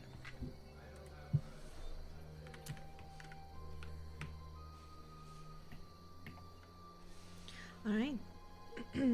Head on in. It is a one-story homestead. It's dusty, cobwebbed, barren, but otherwise quite intact. Most of the furniture, wallpaper, ornaments, and clutter is gone, leaving behind echoing halls and rooms of wood and stone. After the entryway, a hallway stretches the length of the home, connecting to 3 main rooms. The southeastern corner is a stone-tiled kitchen with a cold fire pit in its center, with a soot-blackened hanging chimney above it. In the western corner opposite of it, there's a bedroom with a king-size bed underneath a sheet of white linen. There's no sign of pillow covers or bedclothes, but the bed itself seems fresh and soft enough. In the north, a rectangular room must pull double duty as a living room and dining room, where a sturdy wooden table and an awkward stuffed sofa underneath a linen cloth still stands. The fireplace in the western corner is tiny, but seems usable if you only had some fuel. Through the marbled windows that had miraculously survived Barovia, you can see the shapes of your escort taking up positions around the house.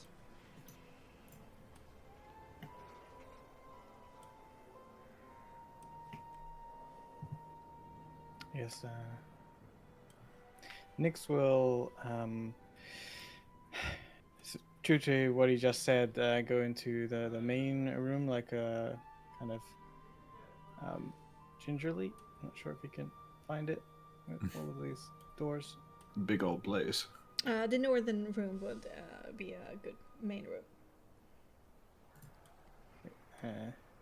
That one. This is the northern room? Yeah. Okay. And I guess he'll just like plunk his ass down somewhere and begin casting detect magic. Okay, yeah. As a ritual, then? Ritual, yes. Yeah. Do the rest of you kind of like take in your surroundings, find a place to sit and rest. Tumbles, stomachs begun to rumble a bit. You share some rations. Do decrease your party rations with the size of the group, -1 for this day of travel. And hearing the worried words of Nyx, you kind of wait a little bit before you begin talking. For now, you're just like eating silently and waiting. The text magic goes off, and beyond the shining nodes of gray magical nodes around the various magical items in the party's possession, there's no other fields or points of magic that you see. Nyx nods and says, I think we're clear, at least for 10 minutes.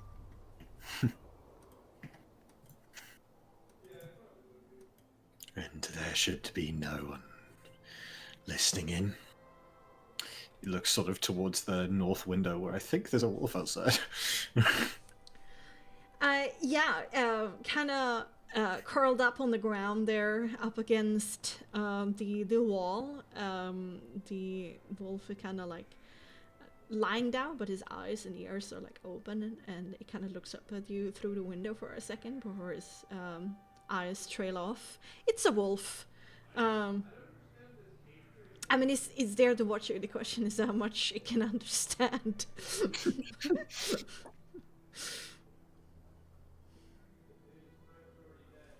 I suppose if we're going to talk, Jivkos, maybe you might play some music to cover our words slightly. Play music. Wait, am I screwing something up? Did you not have like a flute or something? Oh, Skennis. Skennis, I had a bone flute. Yeah. I thought, No, he's never had a flute, no.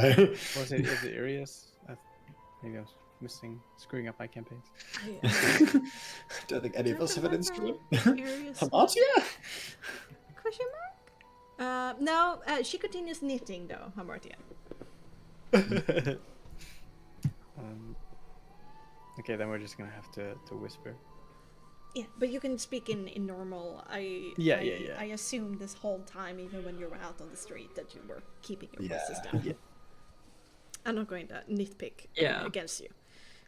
We start to be able to understand each other. So that was quite the turn of events, shall we say? I do hope not all places are like this for you. Well, considering who I am, who we are. They show as much hostility. It's not about what's hostility. Remember that guy that I told you about, that maybe he'll be our only ally, potentially? That was him, with the blonde hair and half his brain. Has he been turned into one of these harvests? That's not how that works, right? I don't know how it works, but blood in his ear leads me to believe that there was something physical rather than magical. I myself have been, afflicted by memory changes, but... Got to be a way to fix it, right? I don't know, Illyria. If it is magic, it may be dispelled, perhaps. If it is injury, then perhaps forms of greater restoration. This is not something I have dealt with, though. Didn't expect that meeting him again would go like this.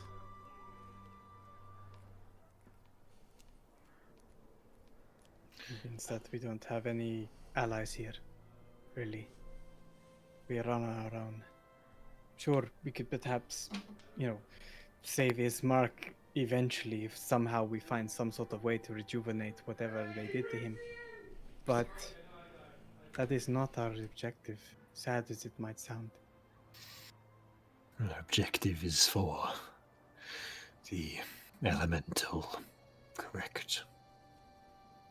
For the amulet. Do we have any idea on where that may be? I mean, I can try and search for it. If it's within a certain range of us. Barovia village isn't that big, but it still could be quite big.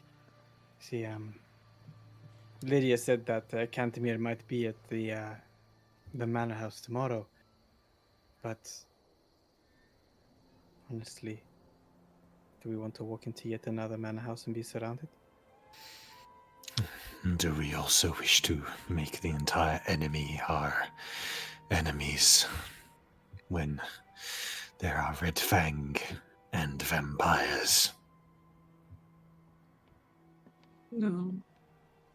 Well, I think there are bigger cards to play here. Cantemir seems to have been usurped by Lydia, demoted of sorts, and clearly she was bullshitting us about trying to tell us that he was happy about it. There's no way that man would ever do anything like that. Absolutely not. He was just put out for trying to ask for a discount back then.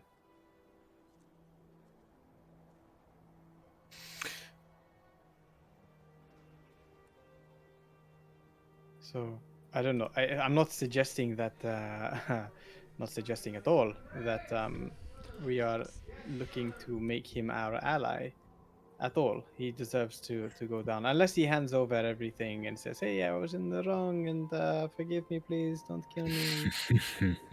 Even then, I don't think I could forgive him for what he did to my cousin. That is fair. I think we have our priority. But if we may accomplish any of these other things along the way, it is imperative, correct?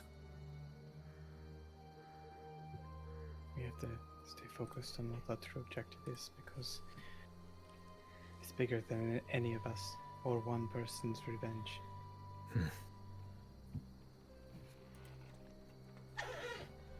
Don't get me wrong, I want to see the guts of Victor on the floor, but That should be a lot of us easier when do. I can find him. I will try to see if I can find him, if he's still wearing that amulet. I will have to think real hard. If anyone can give me a helpful description of what they saw back then in the ball, about what it looks like. Iria's can face potentially- immediately whips up to the ceiling. And his soul mark begins glowing. And you can see his face is like lit from underneath by the like sparkles and the stark bluish white light. Shh! I think I heard something above us. What? On the roof? Yeah, I think he furrows his brow and is like putting his face to the side, like a dog, searching for the noise, and then his eyes kind of trail a little bit more southward from what he saw what he heard at first. I think it's moving.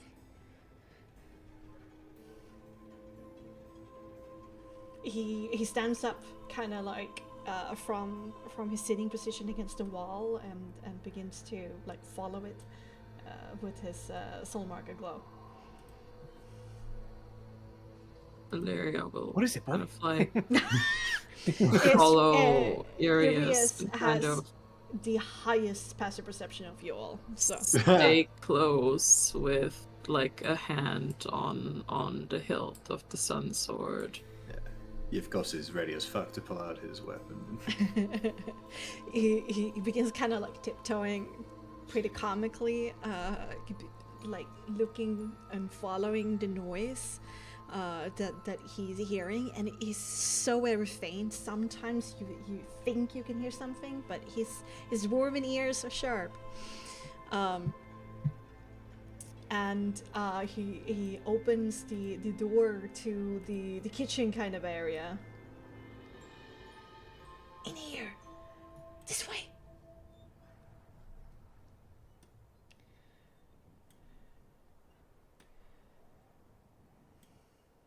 The biggest dog of the winter.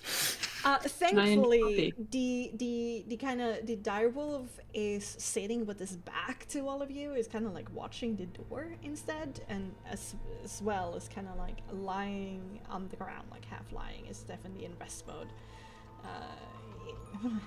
It's perhaps not as stalwart as a human guard would be. Where's Nix right now? Is he underneath something? I'm. Oh, there I you was, go. Oh, no, fuck you, come from. You're the god, and you just appeared. I was trapped underneath. Hiding in his fur. Big floof. He kind of continues looking at the roof, and then his eyes kind of trail to the center of the room, and then his eyes begin dropping a little bit in height. And he points to the central chimney chute that hangs above the fire pit in the center of the room, like the chimney is hanging free from the ceiling. And that's when you hear it with him, a soft scraping of fabric against stone. God, this fucking thing. I assume this is a really small, like... Yeah, it's very cramped in there, especially for you. Yeah. And the chute is also very, very small. Mm. And with held breath, you continue to just listen.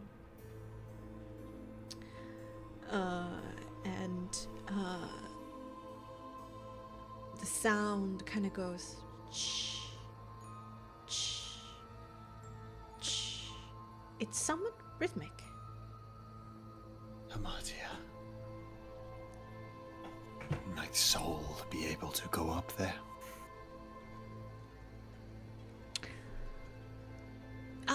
Oh God, Amadia's voice. Hello. Hello.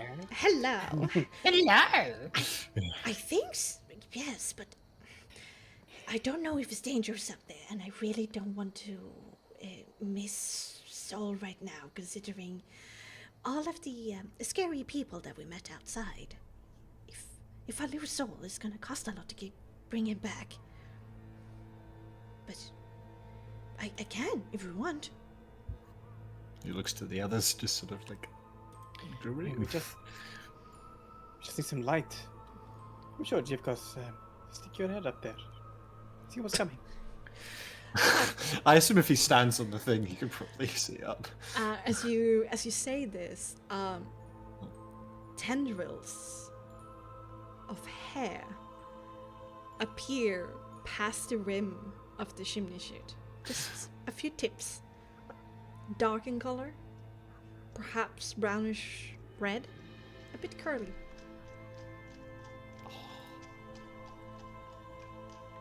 Who's coming through the chimney? With another Jukas is like hella alarmed.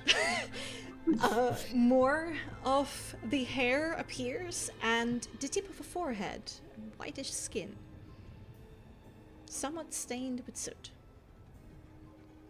Shh. Eyebrows, same color as the hair, tense, in concentration. Where's Ginger? Shh. Ginger. 2 eyes, brown, with a yellow tint that glimmer at you. And Illyria and Nyx, you finally understand what is going on. Through great feat of strength and control, Duro has entered this house through climbing. Oh, what a start!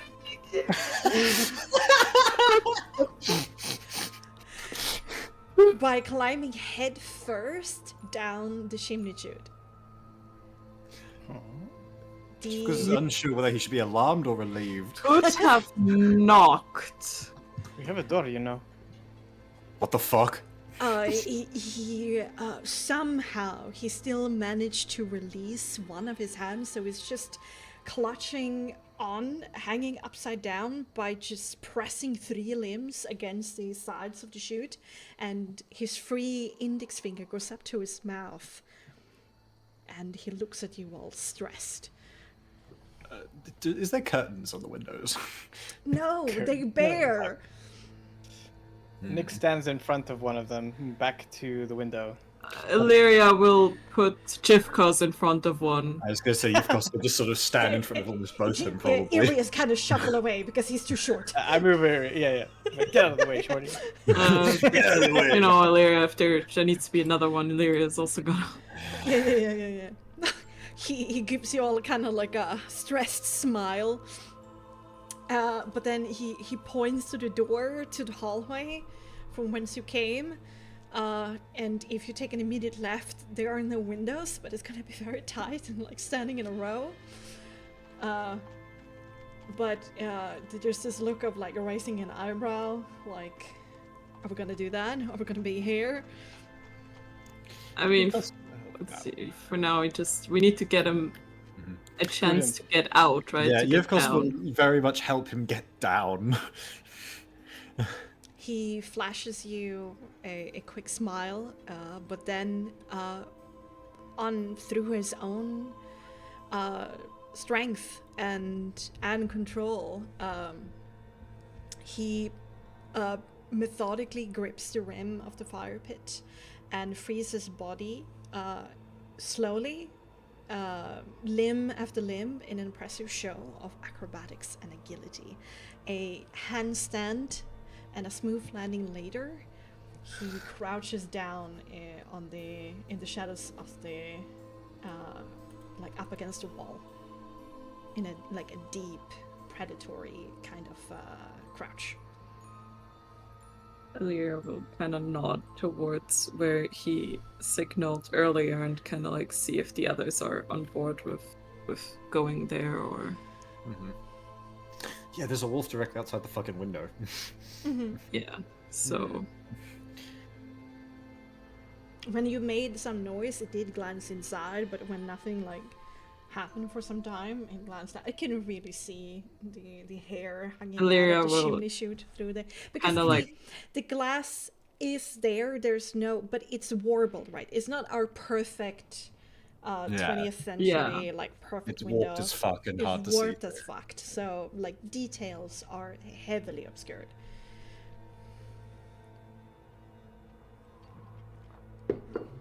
He nods towards the door, like going you first.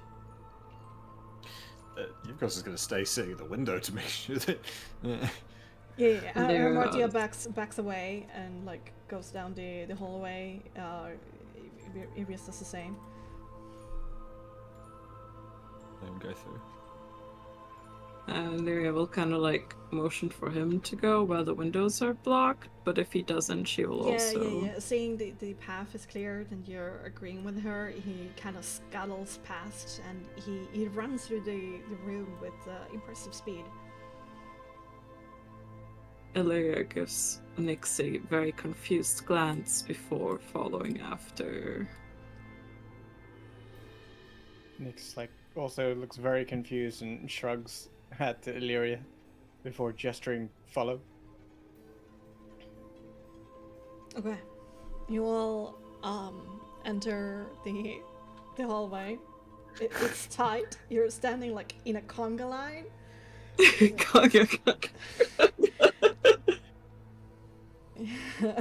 There's levels to it at least. Yes, steps. indeed. Yeah. I'll Indeed. go around the other side. Yeah, definitely. You can scuttle past. I think it's better if Jacob is underneath Arius rather than the other way around. Otherwise, Arius won't see anything.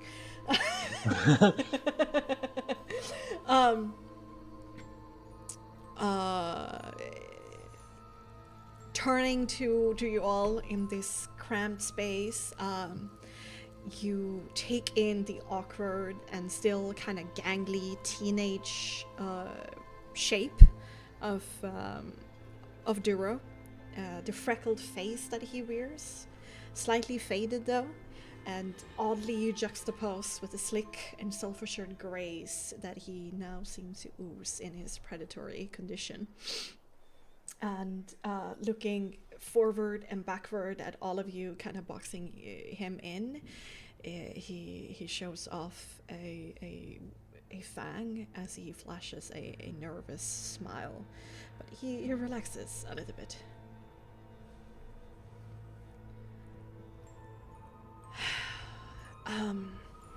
He runs a stressed hand through his auburn hair. Happy to see you are all still alive. Even you, Master Arius. Long time no see. Arius makes like a sharp inhale of breath that comes out a little bit ragged.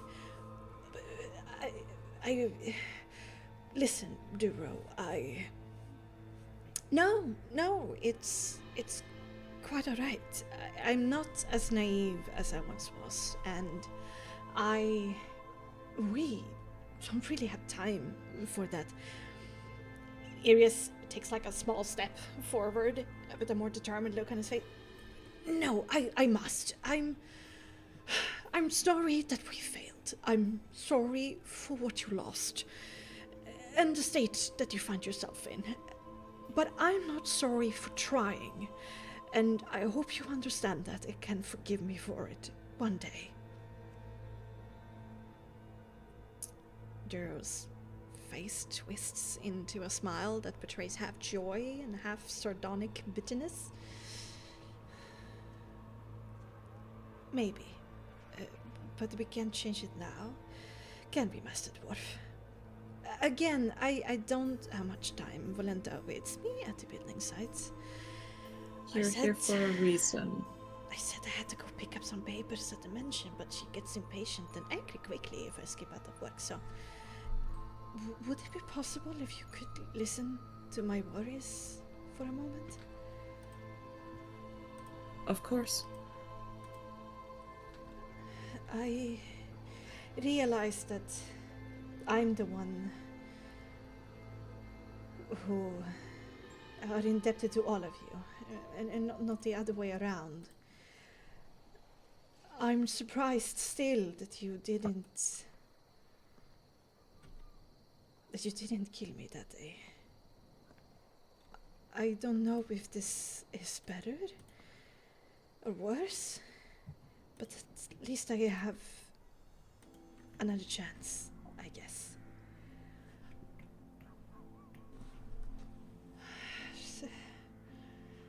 Things are happening here that worries me, and I can't really do much about it. And it frustrates me to no end. What's going on?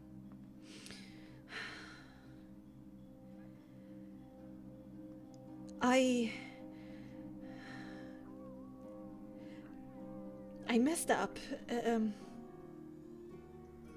I was a crazed animal, and the regiment that Asphodel put me on worked for a while with Father. But I lost control one day, and I drank him dry. And for some strange reason, cruel twist of fate, I regained my sanity afterwards. And that's when I heard the voice of my new master. He wanted to take an interest in me when I became useful. Så Kantstrad started to order me around. At first, it was just to work with Cantemir, the new burgomaster.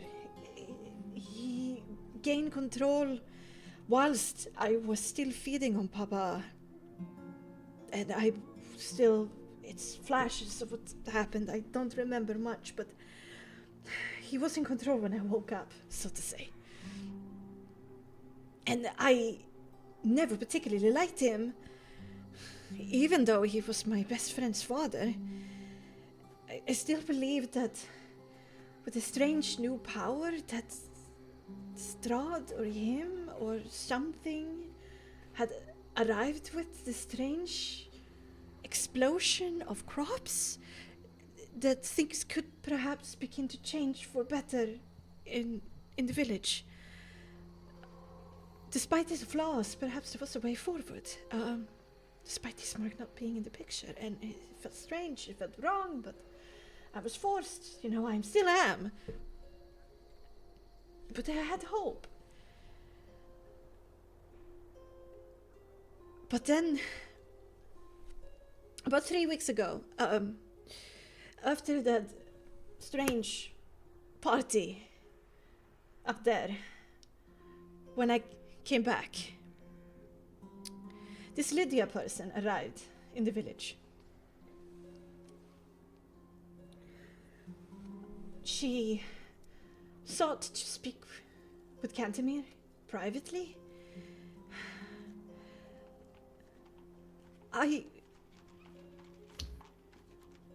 My hunches were up. I didn't get a good feeling about her, and Cantemir was on the edge too, but then something... There's like a mist that enters your mind whenever your sire speaks to you, right? Like overwriting your desire for their desire. It felt similar with her. And somehow she got into that room with Cantemir alone for quite some time. And then she came out. The mist returned, and there I was, just leading her to the glowing circle in the woods to bring her to the castle. I was terrified inside because I was not allowed to do that, but Strahd didn't punish me for it. Instead, they talked behind closed doors again, frustratingly. And then her son arrived, this Victor, strangely wet and bruised, and he was given to her. What was a mortal doing at that place? I thought it was only people like me there.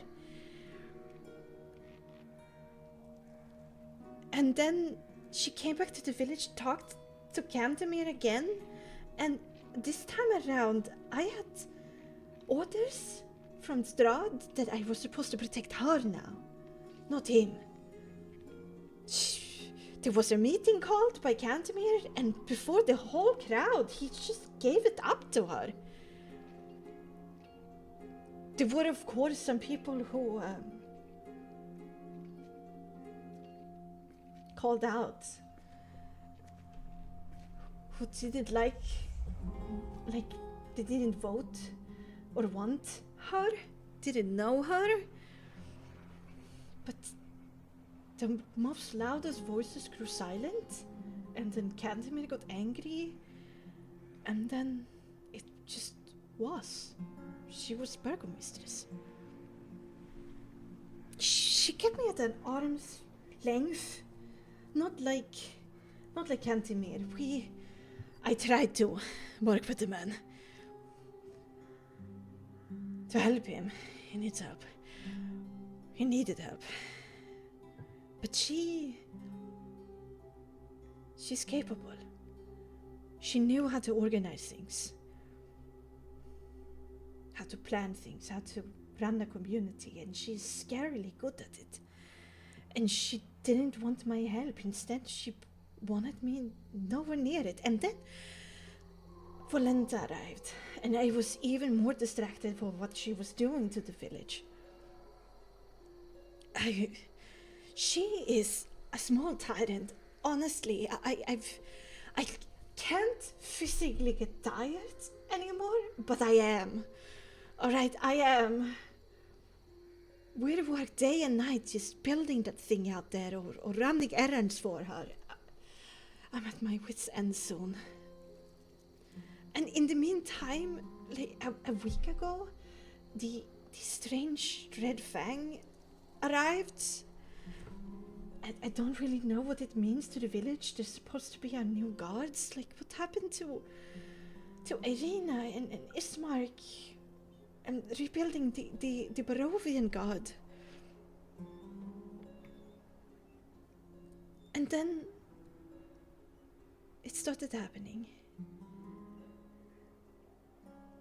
Some halvers, as well as even some whole,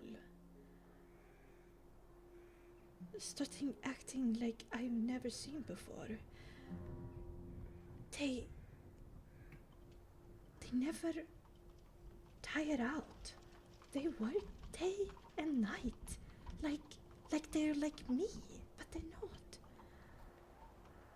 They become stronger, physically stronger, but there's nothing behind their eyes. It's hard to get to know halvers. And sure, they are stumped in many ways, but not like this. It's like their halverness, their symptoms are worse to an extreme degree. And then Ismark returned. He said she swore off everything at the village and just wanted to be left alone in the cabin in the woods that he found. I mean, he came with some logs. He's, traded for food, become like a woodworker, a logger in the woods, but he returned and now he's like them. There's nothing there. I grew up with him. We were friends. I know. He isn't there anymore, and he protects her. Something's terribly wrong here. Yes, and I don't know what it is. I don't know what is happening, what is causing this. I'm not even sure who it is. I mean, probably it leads back to Lydia, but I don't understand how. And it's growing, it's spreading. It was just a handful a week ago, like just 7 days, and now there's dozens of them. I think perhaps 30% or like that. I can't do anything about it because as long as she's following the demands that Strahd has of the magnitude of production and creating trade and this wine business and rebuilding the little miller town, he wants me to turn a blind eye to it and not do anything because her methods are working. But something is happening to this village that I love. In a bad way. Perhaps even worse when we were worse off, if that's strange enough to say. It's cruel because good things are happening, but now they're... I don't know what to do.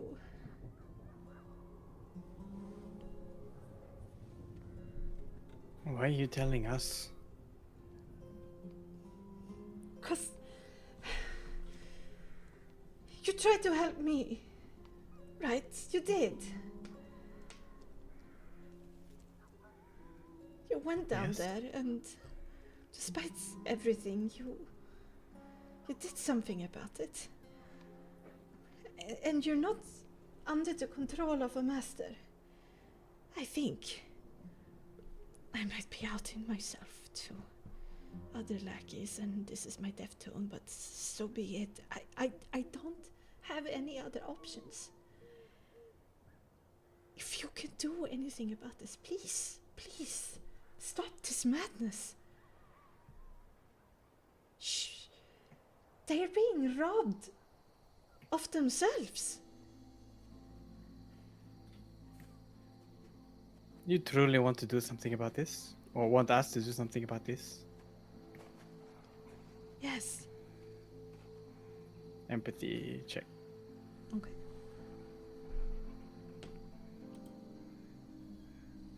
Oh, Oh. he's very good. Make up your. You're not sure if he's extremely good or if he's telling the truth, so make your own assumptions. If you really want us to do something about it, you can clearly see that we are vastly outnumbered by everyone that's here, and also there is the backing that they have of Strahd. Obviously, we are here not just to see friends and wander through old memories. We have an agenda, and if you truly want something to happen, if you wish to save this village that you love so much, and indeed perhaps this entire country,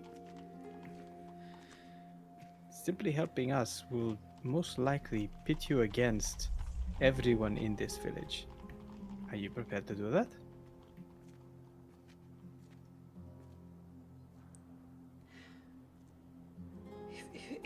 If it's for their own good, yes. But Then tell us where Kentimir is. he's working at the Burgomaster mansion. He is mindless like the rest of them, happy being her personal servant, which is crazy. Him, like, part of me is happy to see him brought so low, but not in a million years would he subject himself to that. He's too proud. When was the last time you saw him?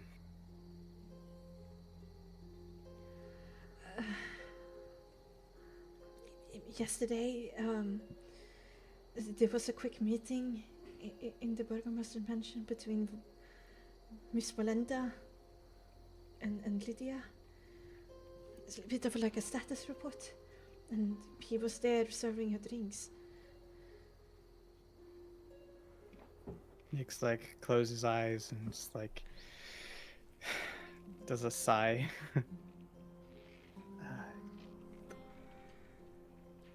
I don't suppose you happened to take notice of whether or not he was wearing an amulet or necklace of sorts? I doubt he still has it. I highly doubt it too. I am not sure what you're talking about, but he is dressed in a rather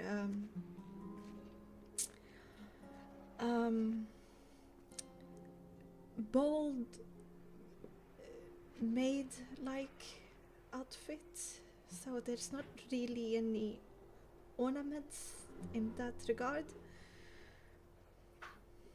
I want to know what he's wearing.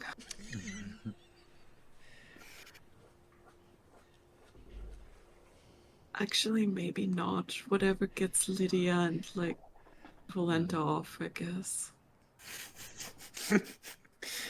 God. I don't suppose you noticed anyone wearing a peculiar looking amulet or necklace? With a stone on it.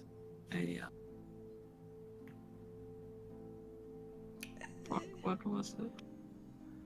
It's like a black stone, I think. in Armadia's visions, there's the Heart of the Weaver that you know. There's the black opal, and then there is this greenish, grayish, brownish jasper or tiger It eye. was the Jasper. Yes, that you saw about the snake. Ah, the greenish one. Okay. Yeah, brown, gray, green. Side up. In a color scheme. You describe it to him, and he shakes his head. I haven't seen him wear it, no. Or anyone else. I don't think. Is it important?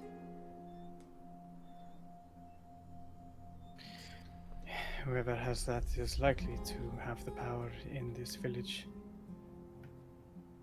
And it is a significant item for Strahd's great future. We want it. Is it the source of all the crops? We can't know for sure if that's the case. I see. There is potential for that, no?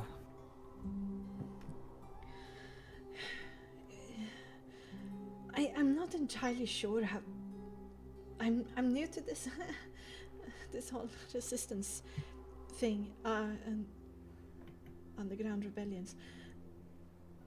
But I know that for as long as Lydia proves herself to be the most useful choice for Strahd, then he will protect her. When she's not, he will set his eyes on somebody else.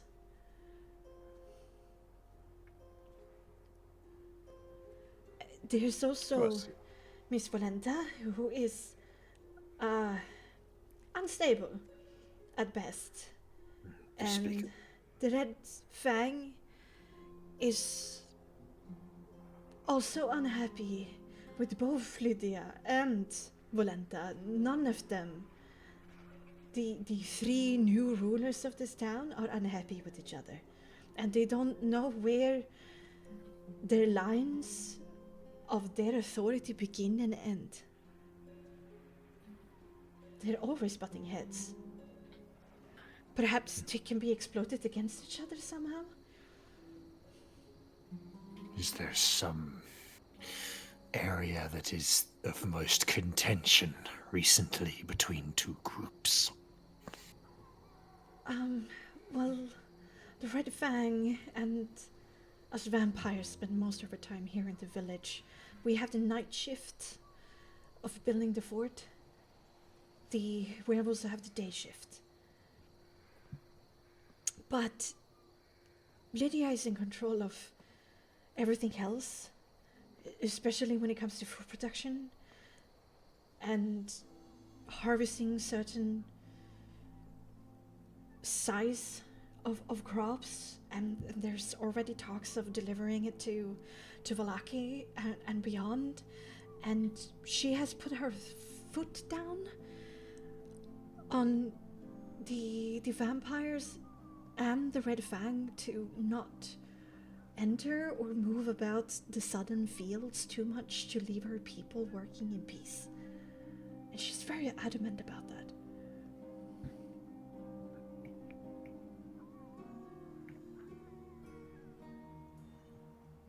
You got in here without being seen. Without a lot of effort. There's three others. The woman, Alina, the archer, you saw her. There's a little halfling named Corina. I think she knows some magic. And then you have a skulker, a blue tiefling named Voron. I had to lure him away before I came here. He is a secret guard that Volenta hasn't revealed. He's sitting on the rooftops. Well, he were watching you. I see.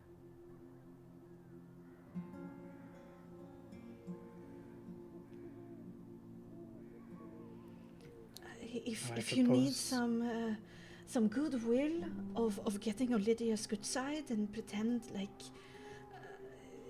you're not suspecting her.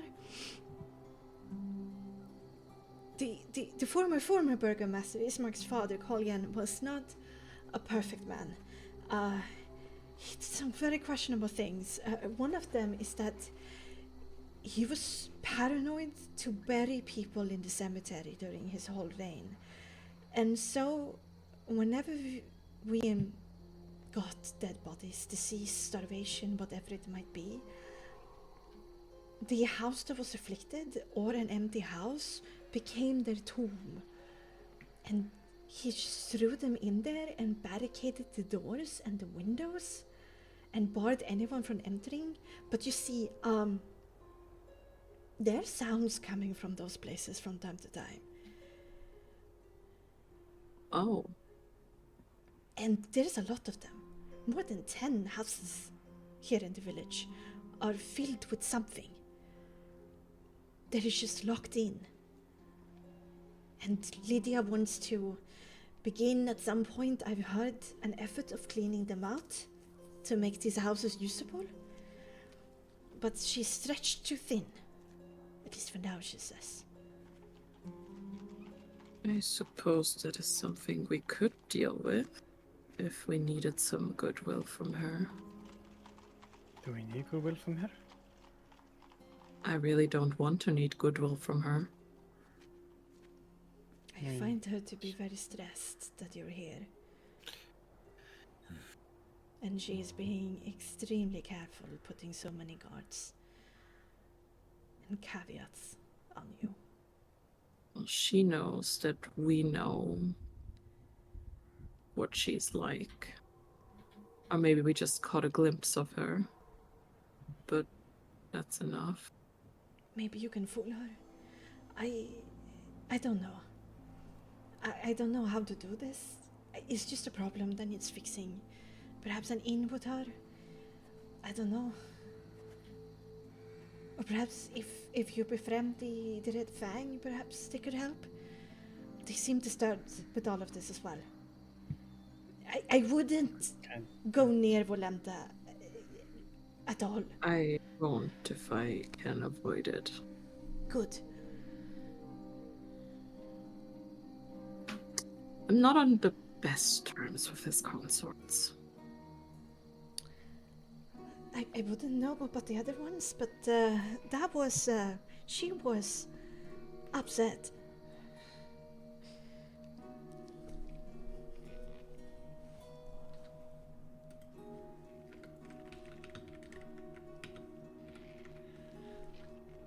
Yeah.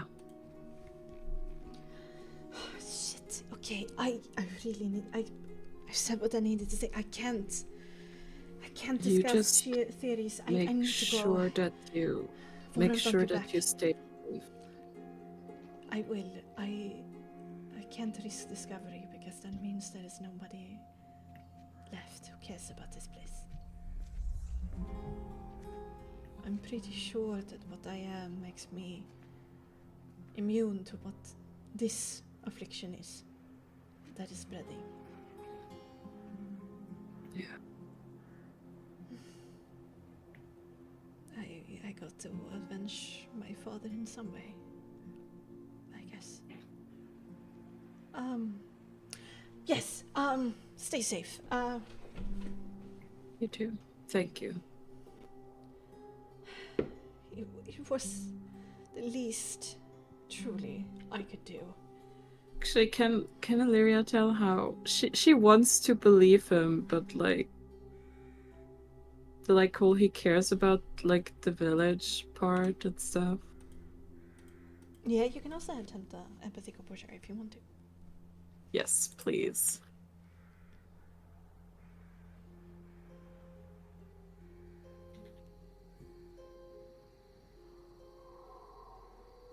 That's a dirty Ooh. 20. Damn. Yes. You believe him to be earnest. Like there's a lot of emotion dripping through his words, and there is certainly a world where you might believe that this is played for effect, but you believe you see true anguish behind it. Lyria does give him kind of like this very genuine, kind of like reassuring smile, and especially Nyx would kind of like know that look on her face that's like, we have to deal with this. Like, You found she another wants to broken help. puppy, and you need to protect it. Yes. Yes. Yes, I do. Oh dear God. Can you imagine like Nyx and Illyria just like living together, and Nyx just like, another puppy, really? It's like, look how cute and lost it looks. We have already 8 cats. Yeah. There's no space in the bed for me. Yeah, for sure. Duro kind of doesn't know what to do with himself, and then nods. I really got to go. I'm so sorry. Let me. Well, I'm gonna squeeze past. You of course will I have, think we're gonna do like the awkward walk back, Yeah, the awkward chimney. trying to cover the windows again. Yeah. And he quickly crawls up the chimney chute again, going, I put my hopes in you. Please be better than I was. Please find a way. And he's up. There's this We will. shifting of clothes, like a as he climbs out. And then he's gone. And with that, we're going to end tonight's episode of Charismatic Misery. Oh fuck! I love Duro so much. I don't know why. Oh god.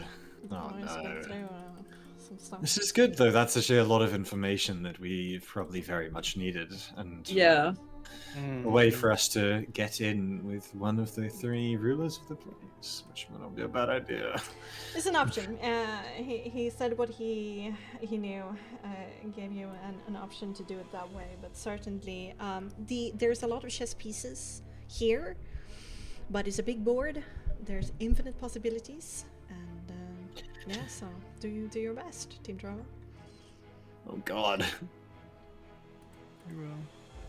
Yeah. I'll try Hopefully to at least. with Cookie with us next time. Yeah. And we shall explore whatever ideas and approaches you want to take to navigate in this chessboard. There's just so many people of the past. I love it. It's kind of like a powder cake right now. Oh, what have you done to Ismark? Ismark? So No! much history, so many things going on. Damn, all of you guys like fucked up this place. And now we're gonna have to come here and try and fix it all. I mean, there were some Listen, good you things as guys. well. There's some good things as well. We're trying our best. I mean, Your best is not good enough. Duro is here to give you this information because you chose to believe that he could get better. Yes, a bit. Yeah. Early in this campaign. Yeah. Oh my god. That's... Oh. If you Oh, would have shit. just killed him, he wouldn't have been here. Yeah. Yeah. Oh, Cookie just messaged. As you said. How's your How's the session? session? Wow. Wow. Everybody It's is like here. Machi wouldn't know anyone here at Yeah. all. Yeah, no, Or that's like true. know what this means. Yeah, she would remember Volenta from the wall, Uh huh. She might have actually liked her. and that's it. actually. I don't think there's anybody else. She would know. Yeah. Cool beans. I will let you deal with this next time. It's getting late. You gotta go to sleep. We're gonna be hopefully a full party next time.